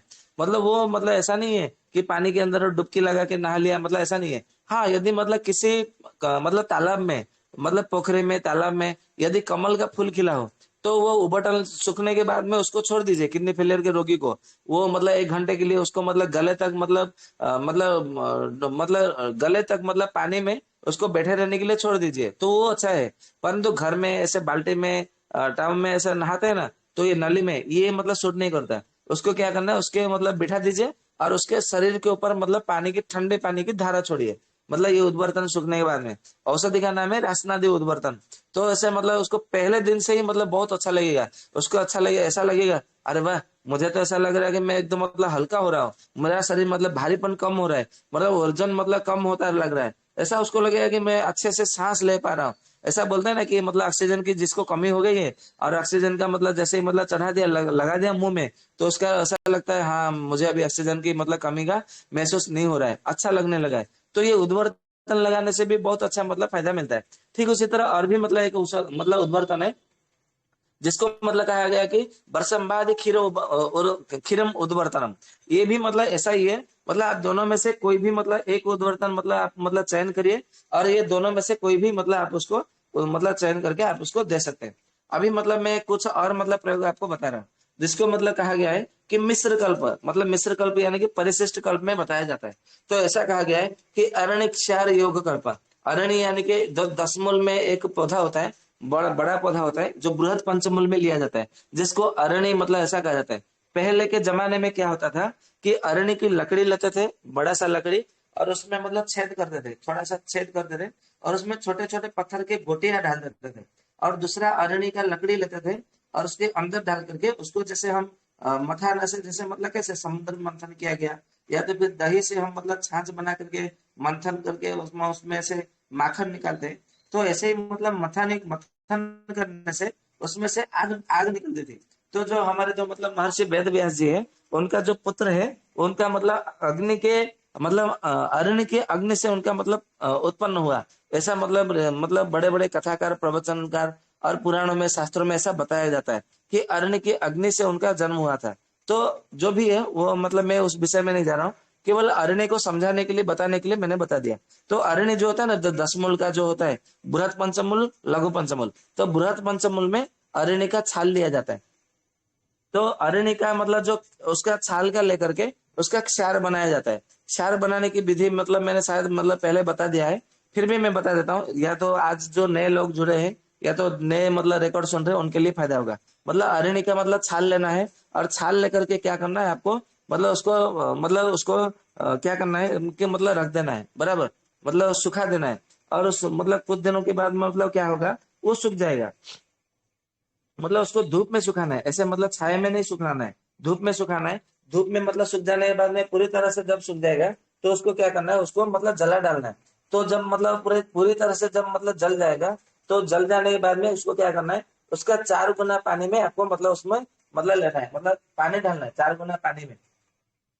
तो 4 गुना मतलब पानी ले करके क्या करना है कि उसको मतलब उसको थोड़ा हिलाते रहना है, हिलाते रहना है, और हिला के मतलब उसका मतलब फिर छोड़ देना है। मतलब उसको मतलब हिला दिया आपने, तो वो जो मतलब जो राख है, वो जो मतलब जलाने के बाद में राख हो गया, अरनी का जो उसको अरनी का भस्म ऐसा कहा जाता है। तो अरनी का भस्म का आपने पानी में मतलब मिला दिया। मान लीजिए अरनी का भस्म हो गया आपका, अरनी का छाल का भस्म 1 किलो, तो उसमें 4 किलो पानी लेकर के आपको उसमें घोलना है। घोलने के बाद में जब भस्म पूरी तरह से मिल जाएगा तो आधा घंटे के लिए छोड़ देना है। आधा घंटे में जो भस्म है वो नीचे बैठ जाएगा और ऊपर केवल पानी मतलब रहेगा। फिर उसको आधा घंटे बाद में फिर उसको घोलना है, मतलब हिला देना है, मतलब थोड़ा सा लकड़ी लेकर के अरनी का लकड़ी से, तो फिर से घुल जाएगा। फिर से आधा घंटा छोड़ देना है, मतलब हर आधे घंटे में ऐसा 25 घंटे तक, मतलब 50 बार कम से कम उसको घोलना है। और घोलने के बाद में वो पूरी तरह से मतलब मिल जाएगा। मतलब इसको घोलने का अर्थ ये है कि अरनी का जो मतलब जो भस्म है उसका जो गुण धर्म है, उसका जो मतलब सूत्र है, जो सत्र है, जो एक्सट्रैक्ट है, जो सत्य है, वो पानी में आ जाएगा। फिर उसको मतलब क्या करना है, और फिर नहीं घोलना है उसको, धीरे धीरे उसको क्या करना है, पानी को निकाल लेना है, मतलब बिना हिलाए बिना डुले उसको, मतलब फिर हिल जाएगा तो क्या होगा, भस्म फिर मतलब पानी में घुल जाएगा, घुल मिल जाएगा तो फिर उसमें फिर काम नहीं होगा। फिर उसको आपको आधा घंटा छोड़ना पड़ेगा। मतलब भस्म को नीचे बैठने छोड़ देना है। जब मतलब नीचे भस्म बैठ जाएगा तो उसको धीरे धीरे पानी को निकाल लेना है। और ये जो नितारा हुआ पानी है उसको छान लेना है, क्योंकि उसमें मतलब थोड़े मतलब मतलब ऊपर के मतलब थोड़े कुछ मतलब धूल मिट्टी ऐसा मतलब ऊपर तैरता होगा, तो उसको मतलब छान लेना है। छान करके फिर मिट्टी के बर्तन में आपको, या तो फिर लोहे के कढ़ाई में आपको उसको चूल्हा में मतलब बिठा करके पकाना है। मतलब इतना पकाना है कि सारा जल मतलब जल जाए, केवल उसका एक प्रकार का मटमैला रंग का उसमें आपको चूर्ण मतलब मिले। और यही होता है अर्निका क्षार, इसको अर्निका क्षार कहा जाता है। ठीक उसी तरह आप मतलब अपामार्ग क्षार, तिल का खार, गेहूं का खार, क्षार, धान का क्षार, जौ का खार, जो बोलते हैं ना जौ खार, तो जौ का खार, तिल का खार, पलाश का खार क्षार, और इमली का क्षार, पिपल का क्षार, वड का क्षार, मतलब जिसका मतलब आप क्षार बनाना हो, क्षार बनाना हो, तो इसी विधि से मतलब हम क्षार को बनाया जाता है। तो कोकिलाक्ष क्षार, ऐसे मतलब बहुत सारे मतलब क्षार मतलब बनाया जाता है। तो इसको क्षार कल्प में इसको मतलब बताया जाता है।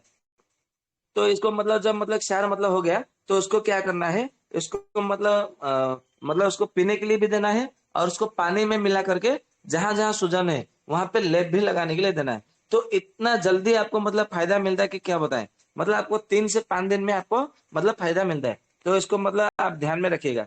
तो ठीक उसी तरह और भी मतलब औषधि है जिसका नाम है कार्पास भस्म योग, कार्पास भस्म योग करके। तो कार्पास जो भस्म योग जो मतलब होता है ना, ये भी मतलब ऐसा ही मतलब काम करता है। ये कैसे मतलब काम करता है मैं आपको बता देता हूँ। मतलब कार्पास मतलब आपको मतलब ये जो कार्पास यानी कि जो रुई होता है उसको मतलब कार्पास कहा जाता है। ये जो मतलब हाँ, मतलब ये जो कार्पास का मतलब जो होता है ना, ये कार्पास का मतलब जड़ लेना है। और कार्पास का मतलब जड़ लेकर मतलब मान लीजिए अभी तो ये सीजन नहीं है, फिर भी मैं बता देता हूँ, आप उसको ला करके रखिएगा। और मतलब कभी भी इसका मतलब आपको मतलब इसका प्रयोग करना है।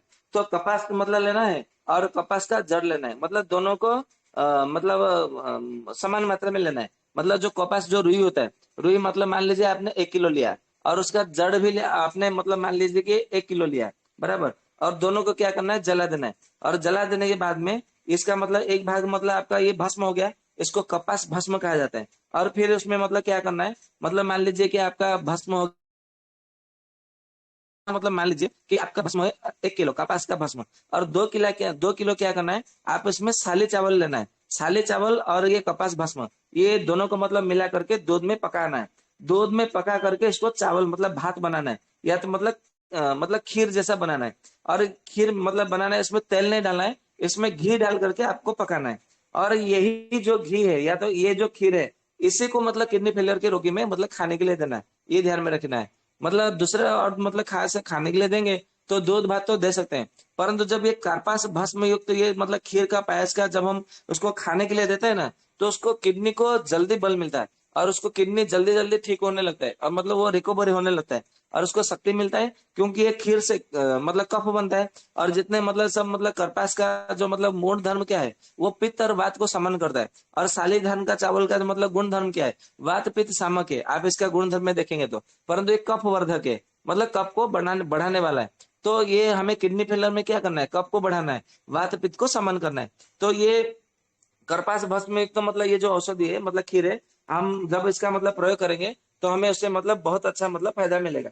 तो ये मतलब जितना सब मतलब मुझे मतलब मुझे ज्ञान था, जितना सब मतलब मेरे पास जानकारी थी, वो मैंने आप लोगों को बता दिया। आशा करता हूँ आप लोगों को अच्छा लगा होगा। और इसका मतलब ऐसा नहीं कि मतलब आपने सुन लिया और भूल गए, ऐसा नहीं है। आपके आसपास कोई भी किडनी फेलियर है तो उसको मतलब उसमें प्रयोग करिए। क्योंकि मैंने पहले भी कहा है केवल शास्त्रों को पढ़ने से वो मतलब लंगड़ा हो जाता है, और केवल अभ्यास करने से वो अंधा हो जाता है। हमें मतलब पढ़ना है, शास्त्रों को भी देखना है और अभ्यास भी करना है, जैसे मतलब हमें हम अंधे और लंगड़ा होने से बचे, ये ध्यान में रखना है। आप ये ना सोचे कि मैं आपको गाली दे रहा हूँ, मतलब जो ऋषियों ने कहा है मैं वही आपको बता रहा हूँ। मतलब हमें अंधा लंगड़ा नहीं बनना है, मतलब हमें मतलब आंखों से भी देखना है और पैरों से भी मतलब चलना है, और दूसरों को भी चलाने के लिए मतलब हमें सक्षम बनाना है। तो जो भी है, मैं अपना व्याख्यान को यहाँ पे समाप्त करता हूँ, व्याख्यान को विराम देता हूँ। आप लोगों को यदि मन में कोई शंका हो, या तो कोई रोग को लेकर किसी को कोई प्रश्न हो, या तो फिर आपको मतलब किडनी फेलर के रोगों में किसी का कोई और कोई अनुभव हो, कोई औषधि मतलब कोई मालूम हो, जानकारी हो, तो वो भी मतलब कृपया बता सकते हैं। वंदे मातरम।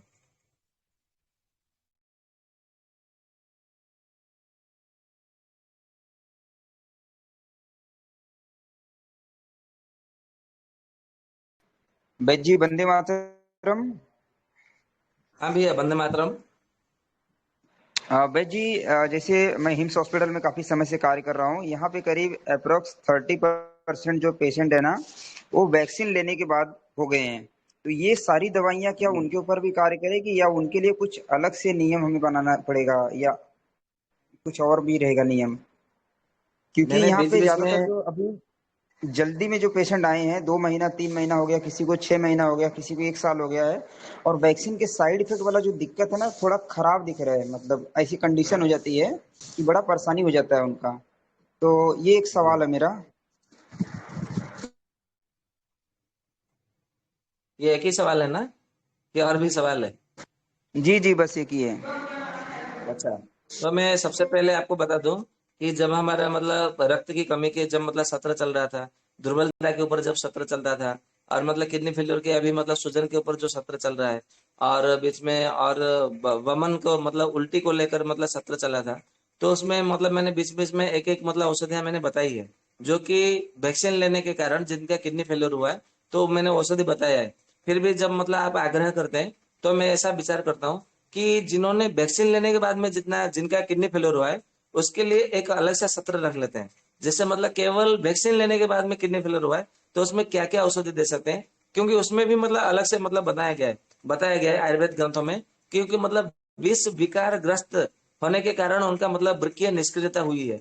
तो ऐसा मतलब करके आयुर्वेद में बहुत सारी औषधियां बताया गया है। तो मैं सोचता हूँ कि इस विषय में एक अलग से सत्र रख लिया जाए। बाकी गोविंद भाई, दीपक भाई, आप लोगों की क्या इच्छा है? मैंने अपने ओर से बता दिया है, तो उसमें मैं और भी मतलब बहुत सारा औषधि है, नहीं, जरूर मतलब जरूर केवल। जरूर। जरूर, बहुत अच्छा रहेगा। नेक्स्ट टाइम हम लोग कर लेंगे दूसरे दिन कभी भी। जी। जी, क्योंकि केवल वैक्सीन लेने के कारण जिनका किडनी फेलियर हुआ है, यदि मैं उस विषय में बताऊंगा ना, तो कम से कम उसमें भी 1.5 घंटा मतलब बता सकता हूँ। इतनी सारी औषधि आयुर्वेद में बताया गया है। मतलब मुझे लगता है कि वैद्य लोग मतलब इसका अध्ययन नहीं कर रहे होंगे, या तो फिर जानकारी है तो बताते नहीं होंगे, मुझे ऐसा लगता है। क्योंकि मैंने जब मतलब देखा, तो मुझे आश्चर्य की सीमा न रही। इसमें आयुर्वेद में इतनी सारी औषधियां बताया गया है एक एक रोगों के भीतर, कि क्या बताए, परंतु हमें कोई बताता नहीं है, मतलब कोई ज्ञान को बांटते नहीं है। यही मतलब हमारे देश का दुर्भाग्य है, और दूसरा कुछ नहीं है। परंतु हमें कंजूसी नहीं करना है, हमें मतलब कृपणता नहीं दिखाना है। जितने मतलब हमारे पास जो ज्ञान है, हमें सबको मतलब बताना है, बांटना है। जैसे मतलब हमारा ज्ञान भी परिवर्धित हो, हमारे मतलब देश को भी मतलब लोगों का भला हो, भारतवासी का, और मतलब हमारा आयुर्वेद को भी मतलब शिखर पर मतलब लेकर जाना है, ध्वजा फहराना है।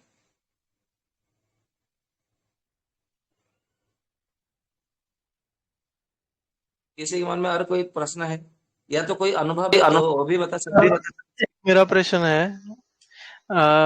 एक्चुअली आज मैं गया तो गन्ने का रस पीने, तो वो मतलब जूस वाले ने बोला कि सर्दियों में दिसंबर जनवरी फरवरी भी जूस पिया जाता है, और जो कि कोई पीता नहीं है। और दूसरा, ये डॉक्टर लोग जो है ना डराते रहते हैं कि इवन बारिश के मौसम के नाम पे भी डराने लग जाते हैं। तो अभी दिल्ली में जैसे क्या हो रहा है कि गन्ने के रस वाले जो है अब धीरे धीरे अपना काम बंद कर रहे हैं, बोल रहे हैं कि सीजन चला गया है। और ऊपर से लोग भी नहीं जा रहे हैं उनके पास, तो कस्टमर नहीं है तो काम फिर वो बंद कर देते हैं। तो मुझे एक तो ये जानना है कि इसका सीजन सिर्फ संक्षिप्त में महीने बता दीजिए कि कब कब पीना चाहिए नहीं पीना चाहिए। दूसरा, सर्दियों वाला जो पॉइंट है उस पे अगर आप कुछ बोलना चाहें तो। जी, सबसे पहले मैं आपको धन्यवाद देता हूँ, क्योंकि ऐसा प्रश्न पूछने का साहस हर किसी में नहीं होता है। बराबर।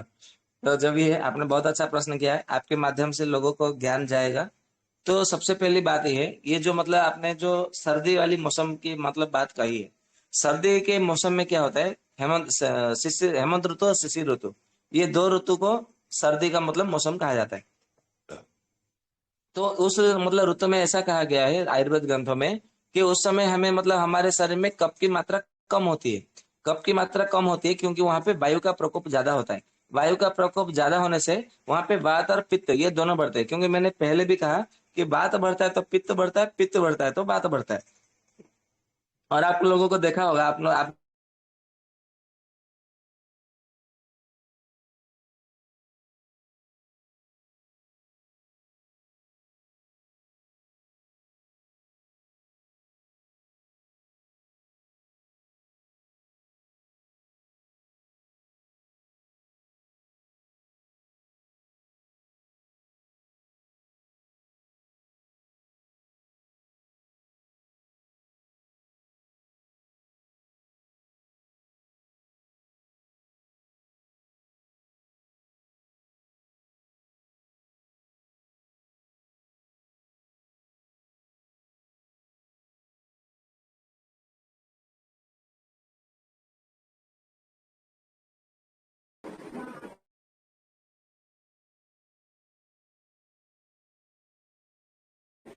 आवाज आ रही है भैया किसी की? जी जी, रुकिएगा, अभी वैद्य जी की ना कॉल आ गई होगी। कोई बात नहीं, वो आ रहे हैं बस।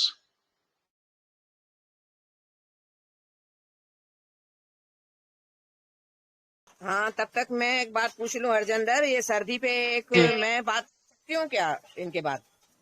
जी जी जी, यहाँ आप अभी बोल लो, कोई बात नहीं। ठीक है। दरअसल क्या है, हमारे बच्चे सर्दियों में जैसे ही संतरा खाते हैं उनको जुकाम हो जाता है और हम भागते हैं डॉक्टरों के यहाँ कि बहुत, हम्म। तो डॉक्टर कहते हैं संतरा खिलाया था। हम भी क्या बोल देते हैं, हाँ जी हमने तो खिलाया था। और डॉक्टर कहते हैं संतरा सही। बंद। तो ये मैं कई बंद। लेखों में भी लिख चुकी हूँ, अगर आपने पढ़ा हो तो। ईश्वर तो निरा नासमझ है, अनपढ़ है, जिसको ये मालूम नहीं है इस मौसम में संतरा बनाया क्यों है। जी ये डॉक्टर पढ़े लिखे समझदार हैं, हम पढ़े लिखे ज्यादा समझदार हो गए हैं। ईश्वर ने बनाया ही इसलिए है कि जुकाम निकाल के, कफ निकाल के आप अपने शरीर को मांजो। जैसे हम बर्तन मांजते हैं तो नींबू और नमक का इस्तेमाल करते हैं, इमली का इस्तेमाल करते हैं, पीतल वगैरह के बर्तन, तांबे के बर्तन में करते हैं ना। ऐसे ही विटामिन सी, आंवला हो, नींबू हो या संतरा हो, ये तीनों हमारे अंदर मांझते हैं। मेरे पास अभी एक बीच में 9 साल की बच्ची का जाने कौन सा डायलिसिस होता है, घर में 6-7 बार रोज डायलिसिस हो रहा था। तो मैंने उसकी रिकॉर्डिंग काफी वायरल की थी। अब मेरा मोबाइल साफ हो गया तो मेरे को तो गुस्सा आ गया, ये बताओ संतरे खिलाते हो, डॉक्टर मना करते हैं। तो डॉक्टर ने यहाँ कहाँ पहुंचा दिया आप लोगों को, दिन में 7 बार। 9 साल की बच्ची का डायलिसिस घर बैठे, कितनी जिंदगी जी पाएगी वो? ना, गलती तुम्हारी है। बच्चे को धूप में नहीं निकालना है, अंदर बिठाना है, मोबाइल टीवी में लगे हुए हैं। तो ये सब है, प्रकृति के साथ जोड़ के रखो। जो जिस मौसम में ईश्वर ने बनाया है उसका भरपूर आनंद लो, फिर आप सेहत का आनंद ले पाओगे। धन्यवाद। जी जी जी, बिल्कुल। वैद्य जी, आप बोलिए जो आप कह रहे थे। जी जी, वो एक फोन आया तो कट कट गया अचानक। तो मैं ये कह रहा था कि जो हेमंत ऋतु है, शिशिर ऋतु है, हेमंत ऋतु में, शिशिर ऋतु में मतलब मार्गशीर्ष महीने से आपका हेमंत ऋतु आरंभ होता है। तो जैसे मतलब मार्गशीर्ष का महीना मतलब आरंभ होता है, आपने देखा होगा कि मतलब वहां पे बात मतलब वहां पे कुपित हो मतलब बढ़ता है। तो मैंने पहले भी कहा था कि वायु बढ़ता है तो पित्त बढ़ता है, पित्त बढ़ता है तो वात बढ़ता है। तो जब मतलब मार्गशीर्ष का महीना जैसे हेमंत ऋतु आरंभ होता है, तो देखा होगा साल भर में आपको इतनी ज्यादा भूख नहीं लगी होगी। जब मार्गशीर्ष के महीने में, पौष के महीने में अधिक मात्रा में भूख लगती है।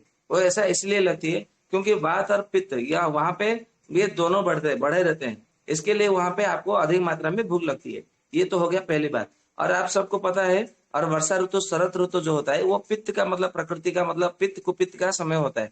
और वात पित्त को समन करने के लिए हमें कफ की मात्रा बढ़ानी होती है। ये आयुर्वेद का मतलब साधारण सी बात है। तो हमें मतलब कफ की बढ़ाने के लिए क्या करना चाहिए ना, हमें मतलब गन्ने का रस मतलब पी सकते हैं। जो ऋतु में जो फल है हम उसका मतलब सेवन कर सकते हैं। इसके ऊपर मतलब मैंने वो जो छोटी कहानी मैंने पहले भी मतलब बता रखी है कि हित भुक मित भुक ऋत भुक, जिनको मतलब सुनना है तो वो सत्र में मतलब सुन सकते हैं, क्योंकि मैं दोबारा रिपीट करना अच्छा नहीं समझता। तो जो भी है हम मतलब उसका सेवन कर सकते हैं। बाकी रही मतलब गन्ने का जूस और फलों का मतलब शरबत, फलों का रस कब नहीं खाना चाहिए, तो आयुर्वेद ग्रंथों में ऐसा कहा है, जो बसंत ऋतु होता है ना, मतलब बसंत ऋतु यानी कि चैत्र महीना और वैशाख का महीना, तो ये 2 महीने में आपको गन्ने का शरबत और फलों का रस सेवन नहीं करना चाहिए। वो ऐसा इसलिए मना किया गया है क्योंकि वहां पे कफ प्रकोपित होता है, कफ दूषित कफ बना रहता है, और वो दूषित कफ जो है हमारे शरीर में से निकलने वाला होता है। तो वहां पे मतलब निकलने के लिए मतलब वहां पे वमन क्रिया करने के लिए कहा गया, कि ऐसा कहा है कि वसंते वमनोपगः, मतलब बसंत ऋतु आती है तो आपको सबसे पहले वमन क्रिया करनी चाहिए, मतलब उल्टी करनी चाहिए औषधि का सेवन करके। तो जब मतलब हमें उल्टी करके कफ को निकालना है, तो फिर फल रस का गन्ने का रस सेवन करके हमें मतलब कफ की मात्रा क्यों बढ़ाना है। परंतु ये सब मतलब एलोपैथी के डॉक्टर लोग क्या करते हैं, वसंत ऋतु मतलब हम भी मतलब ऐसा ही करते हैं। जो मतलब हमारे भारत के लोग मतलब वसंत ऋतु आता है तो धीरे धीरे गर्मी बढ़ने लगती है, तो ये लोग क्या करते हैं, अधिक मात्रा में फलों का रस सेवन करते हैं, और अधिक मात्रा में क्या करते हैं, मतलब ये गन्ने का रस का सेवन करते हैं। तो इससे फिर मतलब कफ की मात्रा बढ़ती है, कफ की मात्रा बढ़ती है तो फिर बाद में आम बनने लगता है, फिर अजीर्ण हो जाता है, अग्निमांद्य होता है, फिर आम बातें धीरे धीरे बनने लगता है। परंतु कौन से ऋतु में क्या सेवन करना चाहिए, क्या खाना चाहिए, क्या नहीं खाना चाहिए, ये हमारे देश के लोगों को मालूम ही नहीं है, क्योंकि बताया ही नहीं जाता। मैंने जब मतलब पहली बार जब मतलब सत्र आरंभ हो रहा था, लगभग मार्च के महीने में, मैंने उस समय मतलब कहा भी था कि यदि आयुर्वेद को यदि ठीक करना है, मतलब घर घर पहुंचाना है सबको, आयुर्वेद मतलब हमारे पीढ़ी को मतलब पीढ़ी दर पीढ़ी बचाना है, और हमें मतलब स्वस्थ रहना है, निरोग रहना है, तो हमें केवल एक ही काम करना है कि 6ठी कक्षा से लेकर 10वीं कक्षा तक आयुर्वेद की जो मतलब सूत्र है, जो बृहत्त्रयी लघुत्रयी का जो सूत्र है, वो केवल सूत्र को पढ़ा दो, बाकी कुछ मत करो। मतलब ये निदान चिकित्सा ये सब मतलब कुछ नहीं करना है। मतलब बृहत्त्रयी लघुत्रयी का जो केवल सूत्र है ना, तो ये केवल सूत्र को पढ़ा दो 6ठी कक्षा से 10वीं कक्षा तक, मतलब पाठ्यक्रम में मतलब इसको जोड़ दो। बस आयुर्वेद अपने आप मतलब ये प्रखर मतलब शिखर तक आ जाएगा उसमें, और हमें अधिक मतलब काट झाड़ करने की कोई आवश्यकता नहीं है। हमारे पीढ़ी है ना, एलोपैथी को मतलब लात मार के भगाएंगे यहाँ से, मतलब आने वाली पीढ़ी हमारे बच्चे लोग मतलब एलोपैथी की तरफ देखेंगे ही नहीं, परंतु हम वो कर ही नहीं रहे। यही तो मतलब गड़बड़ है और दूसरा कुछ नहीं। तो वसंत ऋतु के अतिरिक्त सभी ऋतुओं में आप इसका मतलब मजा ले सकते हैं, आनंद ले सकते हैं, सेवन कर सकते हैं, उसका मतलब भोग कर सकते हैं, कोई दिक्कत नहीं है। ठीक है भैया। बहुत बढ़िया, बहुत बढ़िया। और सफेद वाला जो पीठा होता है वैद जी, उसका रस कब पी सकते हैं? सफेद वाला जो पेठा होता है उसका जो रस है ना, वो भी मतलब शिशिर ऋतु में, हेमंत ऋतु में पीने के लिए कहा गया है, क्योंकि वो उसी समय मतलब वो आता है, मतलब शिशिर ऋतु में ही आता है। शिशिर ऋतु में आप जरा कल्पना करिए, शिशिर ऋतु में ही भगवान ने पेठा का क्यों मतलब बताया कि मतलब क्यों उस समय मतलब फला, वो तो फिर मतलब ग्रीष्म ऋतु में होना चाहिए था, बराबर।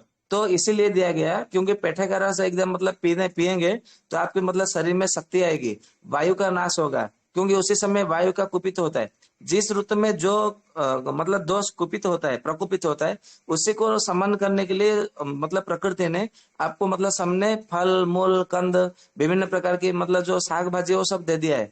परंतु हम लोग क्या करते हैं, 12 मास मतलब जो चक्कर में पड़े रहते हैं। जैसे मतलब अभी आंध्र प्रदेश में जाएंगे तो 12 महीने आपको आम खाने को मिलेगा, जामुन आपको मिलेगा 12 महीने, 12 महीने आपको मतलब फूलगोभी मिलेगा, पत्ता गोभी मिलेगा, 12 महीने टमाटर खाने को मिलेगा। ये सब मतलब विकृत मानसिकता है, ये हमें 12 महीना नहीं खाना है। टमाटर खाना है तो सर्दी के मौसम में खाइए, हेमंत ऋतु में, शिशिर ऋतु में, मतलब दूसरे दूसरे ग्रीष्म ऋतु में टमाटर नहीं खाना चाहिए। परंतु ये मतलब बाजार में मिल रहा है, इसका मतलब उत्पादन किया जा रहा है। अब मतलब ये इसमें सरकार मूर्ख है कि हम मूर्ख है, ये या वैज्ञानिक मूर्ख है, ये पता नहीं चल रहा है। ये वैज्ञानिक के नाम पे मतलब ये विज्ञान नहीं, ये सारा का सारा अज्ञान है। परंतु हम उसको विज्ञान मतलब समझ बैठे हैं, दूसरा कुछ नहीं है। मतलब हर किसी ऋतु को मतलब फल का सब्जी का एक अलग सा ऋतु होता है, परंतु जो उस ऋतु को छोड़कर दूसरे दूसरे ऋतु में हम मतलब सेवन करते हैं ना, तो उसमें हमारे शरीर में दिक्कत आती है, ये ध्यान में रखना है। तो पेठा का जो रस है हम उसको हेमंत ऋतु शिशिर ऋतु में सेवन कर सकते हैं।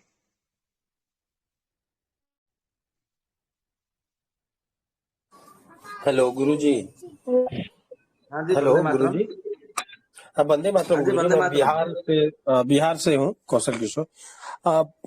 राजीव दीक्षित जी की वीडियो देख के मैंने अपनी पत्नी को चूना पानी पिलाया था। 3-4 महीने से डेट नहीं हो रहा था, पीसीडीओ का उनको प्रॉब्लम था। तो 2-4 दिन पहले डेट हुआ है, तो वो चूना पानी पिला सकते हैं कि उसको बंद कर दे? हेलो। हाँ जी, बोलिए, मैं सुन रहा हूँ। हाँ, तो क्या वो चूना पानी कंटिन्यू रखें या बंद कर देंगे? दे सकते हैं चूना पानी उसको, मतलब ऐसा कुछ नहीं है। आयुर्वेद के ग्रंथ है जिसका नाम है रस योग सागर। रस योग जी सागर में चूने का मतलब कैसे प्रयोग करना है, चूने का पानी, उसमें बहुत अच्छे से बताया है। जो नए नए वैद्य हो या तो वैद्य मतलब मालूम नहीं है, तो चाहे तो रस योग सागर बहुत बड़ा पुस्तक है। मतलब रस शास्त्र में हम मतलब तो बहुत अच्छा बड़ा पुस्तक है। राजीव दीक्षित जी के यूट्यूब चैनल को देख के जो है उससे ही पिला है, तो लाभ मिला। तो वही अब समझ में नहीं आ रहा कि उसका ज्ञान तो हम लोगों को है नहीं कि अब आगे कंटिन्यू करें कि नहीं करें, यही पूछना चाह रहे थे मुझे। रस योग सागर में ऐसा कहा है कि चूने का पानी है, उसको चूने का पानी को सुधा सुधा कल्प में लिया गया है। क्योंकि सुधा जी कल्प में प्रवाल मुक्ता और चूना मुक्ता सुक्ति, ये मतलब कुछ कुछ मतलब गिलोय सत्य है, ये मतलब कुछ कुछ औषधियों को उन्होंने मतलब लिया है, मतलब सुधा कल्प में। जो मैं बोल रहा हूँ ना कि 26 प्रकार की कल्प है औषधियों का, तो उसको सुधा जी कल्प में लिया गया है। तो रस योग सागर में ऐसा कहा गया है कि जब आप सुधा कल्प का किसी भी सुधा कल्प का प्रयोग करते हैं, तो 40 दिन मतलब एक मंडल यानी कि आयुर्वेद में 40 दिन को एक मंडल कहा जी जाता है। तो एक मंडल तक उसका प्रयोग करना है। एक मंडल के बाद में 1 सप्ताह आपको विराम देना है। फिर से आप उसको 1 मंडल तक सेवन कर सकते हैं, तो उसमें कोई दिक्कत नहीं है। जी। और गुरुजी वो हम पिताजी का एक बार इमेज भी भेजे थे, आप कुछ बता भी रहे थे उस दिन, नेटवर्क का बहुत इशू था। नहीं बताए थे, उंगली टेढ़ा है और अर्थराइटिस वाला, रोमैटिक अर्थराइटिस के वो पेशेंट रहे हैं। तो वो आवाज मतलब मुझे फिर से भेज दीजिए व्हाट्सएप में, मैं देख के बता रहा हूँ। या तो फिर व्हाट्सएप का अभी मतलब कल से गोविंद भैया दीपक भैया ने एक मतलब ग्रुप बनाया है, वैद्य निर्माण क्रांति ग्रुप। आप उसमें चैट करके भेजिएगा, तो आपको उसमें उत्तर दिया जाएगा। जो भी मतलब किसी भी प्रकार का रोग हो, आपको उसमें औषधि बताया जाएगा। तो वो ग्रुप ज्वाइन इसी टेलीग्राम से कर जाएंगे क्या? हाँ, अब आप दीपक हेलो। भैया गोविंद भैया से संपर्क हाँ जी, करिए आप तो आपको बिल्कुल मिल कर जाएगा। दिया। चैट में अभी लिंक मिल जाएगा, उससे जुड़ जाइएगा, ठीक है। जी जी जी जी, बहुत बहुत धन्यवाद, बहुत बहुत धन्यवाद। वंदे हाँ मातरम। भाई जी प्रणाम। हाँ जी, प्रणाम। हाँ भाई जी, मैं छत्तीसगढ़ से बोल रहा हूँ। जी और मैं 15 साल पहले ना साइकिल चला रहा था, तो वो चैन निकल गया ना, तो लग गया था उसका डंडी जो है। तो वो टेस्टेड रहता है, वो एक तरफ का वो सूजन हो गया है, तो उसके लिए मैसेज किया था मैं। 1 मिनट रुकिए, आपने ग्रुप में ये सवाल पूछा था ना दिन में सुबह में? हाँ हाँ, तो मैसेज में तो आया मैंने है। तो आपको उत्तर दे दिया उसमें, अभी दोबारा जी, क्यों पूछ रहे हैं? नहीं कुछ और करना है क्या उसके लिए? नहीं, कुछ अन्य और मत करिए। मतलब आप पैसा खर्च करना चाहते हैं तो मैं आपको बता दूंगा, महंगा महंगा औषधि भी है। नहीं मैंने आपको नहीं। जो बताया वो सही औषधि बताया है। आप उसका ठीक। विश्वास के साथ में उसका प्रयोग करिए, लाभ मिलेगा। आप स्वस्थ हो जाएंगे, चिंता मत करिए। जी भाई जी, ठीक है। ठीक है। जी जी।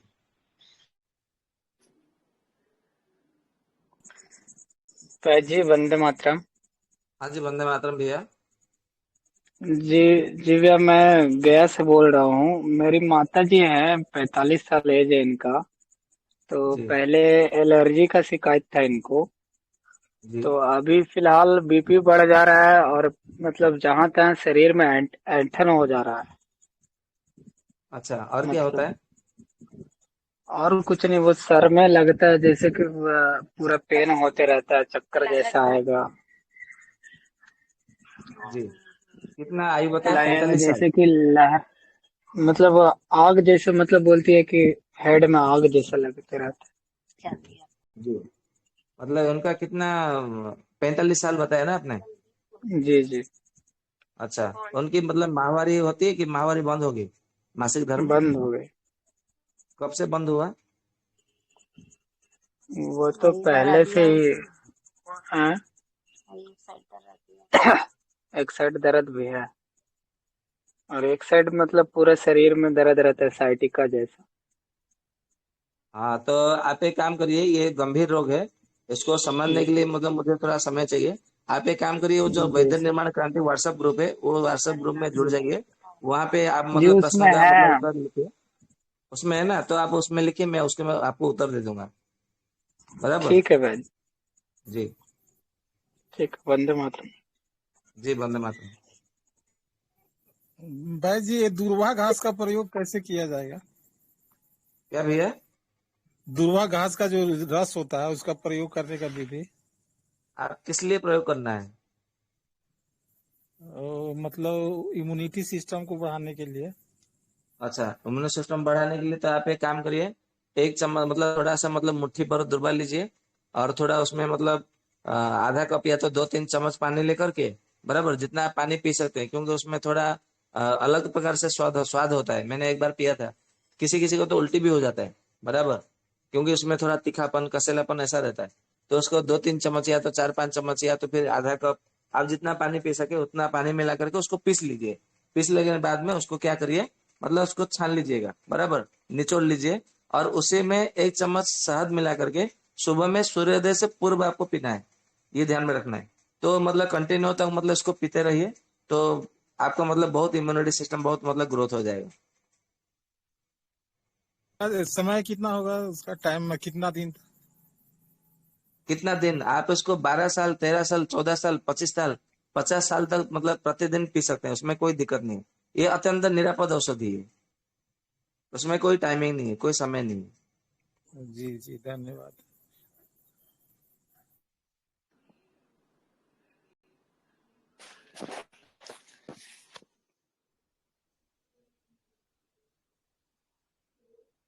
और किसी का कोई प्रश्न नहीं है? भैया जी नमस्ते। हाँ जी, भैया जी नमस्ते। एक छोटा सा प्रश्न है। भैया थोड़ा विषय से हटकर है। मुझे वो मधुमेह के जो रोगी होते हैं उनका आयुर्वेद में हम लोग इलाज तो कर देते हैं, लेकिन मुझे पता करना था कि जो मधुमेह के रोगी होते हैं उनके जो कंधे होते हैं या जो शारीरिक ढांचा होता है वो बदल जाता है, वो किस कारण से होता है? वो एलोपैथिक की दवाइयों की वजह से होता है या जो मधुमेह हो गया है उसकी वजह से होता है? वो क्यों होता है? जो उनका जहाँ ढांचा बदल, जैसे कंधे एकदम सीधे रहते हैं, हड्डी कंधे की वो दूसरे लोगों की तरह नहीं लगते, उनके कंधे एकदम सीधे रहते हैं, तो वो किस वजह से होता है? जी, आपने बहुत अच्छा प्रश्न पूछा है। जब हमारा सत्र चल रहा था बात पित्त कफ के ऊपर आधार पर, मैंने उसमें एक औषधि मतलब मैंने कुछ सूत्र बताए थे, जो कि चरक संहिता में, सुश्रुत संहिता में बताया गया है। ऐसा कहा है कि धातवो देह धारणात्, मतलब हमारे शरीर को जो धारण करता है, धारण करने के कारण उसको धातु कहते हैं, बराबर। मतलब वात पित्त कफ और रस रक्त मांस मेद अस्थि मज्जा शुक्र और ओज, ये सब मतलब है जो कि हमारे शरीर को धारण करते हैं, और धारण करते हैं इसीलिए इनको धातु कहा जाता है। और जो प्रमेह रोग होता है ना, ये धातु के विकृत होने के कारण ही मतलब प्रमेह रोग होते हैं। सबसे पहले प्रमेह होता है, मतलब मेह रोग होता है, मेह से फिर कफज प्रमेह होता है, कफज प्रमेह से फिर पित्तज प्रमेह होता है, पित्तज प्रमेह से फिर वातज प्रमेह हो जाता है, और जो अंत में मतलब अंतिम जो प्रमेह होता है उसको मधुमेह कहा जाता है। तो भले मतलब कफज प्रमेह हो, पित्तज प्रमेह हो, जो भी हो, फिर वो मतलब प्रमेह हो जाता है। तो उसे मतलब धातु पहले आपका बिगड़ा, विकृत हुआ, और धातु क्षय हुआ, उसके बाद में आपको प्रमेह रोग हुआ। इसके लिए वहां पे धातु मतलब क्षय हो जाता है, तो आपको शरीर को धारण करने वाला कौन है? कोई नहीं है। तो शरीर का ढांचा तो बनने मतलब बदलने वाला, ये तो स्वाभाविक है, इसमें कोई आश्चर्य की बात नहीं है। क्योंकि मतलब फिर मधुमेह मतलब बना हुआ रहता है, फिर आगे चल करके वही फिर ओजोमेह में परिवर्तन हो जाता है। तो इसीलिए कहा है कि सदा अपने शुक्र धातु को मतलब सबसे पहले संभाल के रखना है, चाहे पुरुष हो महिला हो। परंतु जब हम किसी को बोलते हैं कि शुक्र धातु को संभाल के रखना है, तो वो सब मतलब उसको सीमेंट की तरफ ही मतलब समझते हैं। ऐसा नहीं है। शुक्र जैसे मतलब दूध में घी है, काष्ठ में अग्नि है, और मतलब हमारे पूरे शरीर में आत्मा मतलब विराजमान है, और सारे संसार में वायु मतलब कौन कौन में मतलब कण कण में वायु मतलब विराजमान है, और भगवान जैसे परमात्मा चारों ओर विराजमान है, ठीक उसी तरह हमारे शरीर में शुक्र धातु विराजमान रहता है। और यही शुक्र धातु जो है, ये हमारे शरीर को मतलब धारण करके रखता है मुख्य रूप से। जिनका शुक्र धातु मतलब विकृत हुआ, सबसे पहले उनका हेमोग्लोबिन कम होता है, ये ध्यान में रखना है। जिसका हेमोग्लोबिन कम हो जाता है, फिर रस धातु, फिर मतलब दूसरे दूसरे धातु फिर विकृत हो जाता है, फिर आगे चल के प्रमेह का रूप ले लेता है। इसके लिए कहा जाता है कि सदा अपने शुक्र धातु की रक्षा करनी चाहिए। शुक्र धातु की रक्षा नहीं करते, इसके लिए प्रमेह रोग हो जाता है। तो इसी के कारण उनके शरीर का ढांचा बदल जाता है। ठीक है दीदी? जी भैया, भैया एक और चीज पूछनी थी, जैसे कि अब वो ढांचा बदल गया, हम उनका आयुर्वेद में इलाज करते हैं, वो पूरी तरह से रिवर्स हो जाता है, मतलब वो एकदम जैसे ठीक हो जाते हैं, तो वो ढांचा भी ठीक हो जाता है या वो ढांचा वैसे का वैसे ही रहता है? हाँ, ये तो आपने बहुत अच्छा प्रश्न पूछा है। जब मतलब हम प्रमेह की चिकित्सा करते हैं तो आयुर्वेद में ऐसा कहा जाता है कि सबसे पहले उनकी पंचकर्म चिकित्सा करनी चाहिए। बिना पंचकर्म के यदि हम केवल औषधि के ऊपर रखेंगे तो उनका ढांचा बिल्कुल बदलेगा नहीं।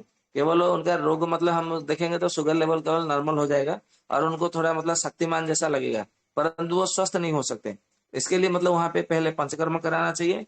पंचकर्म कराने के बाद में आप औषधि का सेवन करिए। बराबर, इसके लिए थोड़ा लंबा चलता है। जैसे कफज प्रमेह है तो 4 साल लगता है, पित्तज प्रमेह है तो 8 या 10 साल लगते हैं, वातज प्रमेह है तो कम से कम 15 साल लगता है इसको पूरी तरह ठीक होने में, ये ध्यान में रखिएगा। परंतु हम मतलब किसी को बोलते हैं ना कि मतलब तुम्हें मधुमेह हुआ है तो तुम्हें 15 साल की औषधि लेना चाहिए, वो 15 साल खाना पड़ेगा। अभी उल्लोपैथी की औषधि 20 साल 30 साल से खा रहा है, उसको कोई मतलब समय का भार नहीं है, परंतु उसको बोलते हैं कितने साल से डायबिटीज का औषध खा रहा है, तो बोलते हैं मतलब बड़े शान से गौरव की बात, मतलब गौरव की मतलब बात बताते हैं। जैसे मतलब परमवीर चक्र मतलब लेकर के आया हो बॉर्डर पे, मतलब पाकिस्तान बॉर्डर में जाकर के, तो उनको मतलब इतना गौरव लगता है, गर्व क्या मतलब अनुभव होता है। परंतु जब बोलते हैं कि 15 साल तुम औषधि सेवन करो, पंचकर्म करो तो ठीक हो जाएंगे, परंतु वो कुछ लोग करते नहीं है। यही दिक्कत है और कुछ नहीं है। जी तो भैया, 4 साल, 8 साल, 15 साल ऐसा लगता है। जी भैया, बहुत बहुत अभी धन्यवाद। 9:42 हो गया तो मैं, जी जी जी तो दीपक भैया, जी जी, अभी और प्रश्न नहीं ले पाएंगे। दीपक जी आप क्लोजिंग कीजिए। जी जी, बहुत बहुत धन्यवाद वैद्य जी का। और आप सभी सदस्यगण बड़े तन्मयता से इस विषय को सुना, समझा। आशा करते हैं वैद्य जी के जरिए जो वैद्य निर्माण क्रांति आरंभ किया गया है, स्वस्थ समृद्ध परिवार के जरिए जो वैद्य निर्माण क्रांति, चिकित्सा क्रांति आरंभ किया गया है, इस विचारधारा को लेकर के आप सभी भी अपने अपने क्षेत्र में आगे बढ़ेंगे। निवेदन यही कि इन चीज़ों को सीखिए, समझिए और आगे बढ़ते रहिए। यही ईश्वर से प्रार्थना है आप सभी के लिए। तो वैद्य जी का इस आज के व्याख्यान के लिए, आज के इस अनुभूत ज्ञान के लिए उनका बहुत बहुत धन्यवाद करता हूँ, जिनके माध्यम से इस देश में एक दिन आने वाले समय में हमारी भावी पीढ़ियों को वैद्य निर्माण करने में काफ़ी मदद करेंगे। तो मैं इसके लिए वैद्य जी का बहुत बहुत धन्यवाद करता हूँ। तो समापन की ओर बढ़ते हैं, तो ललिता बहन कृपया अपनी बिटिया से समापन करा दें शांति पाठ करके, जिससे कि वैद्य जी आगे के कार्य में जा सके। यं वैदिका मन्त्रदिशः पुराणाः इन्द्रं यमं मातरिश्वाणमाहुः वेदान्तिनो निर्वचनैयमेकम् यं ब्रह्मशब्देन विनैतिशन्ति शैवायमीशं शिवयत्यवोचन् यं वैष्णवा विष्णुरितिस्तुवन्ति बुद्धस्तथारनिति बोधजैनाः षट्श्रीयकालेति च शीकसन्ताः शास्त्रेति केचित् प्रकटे कुमारा स्वामीति मातेति पितेति भक्त्या यं प्रार्थयन्ते जगदीशितारम् स एक एव प्रभुरद्वितीयः।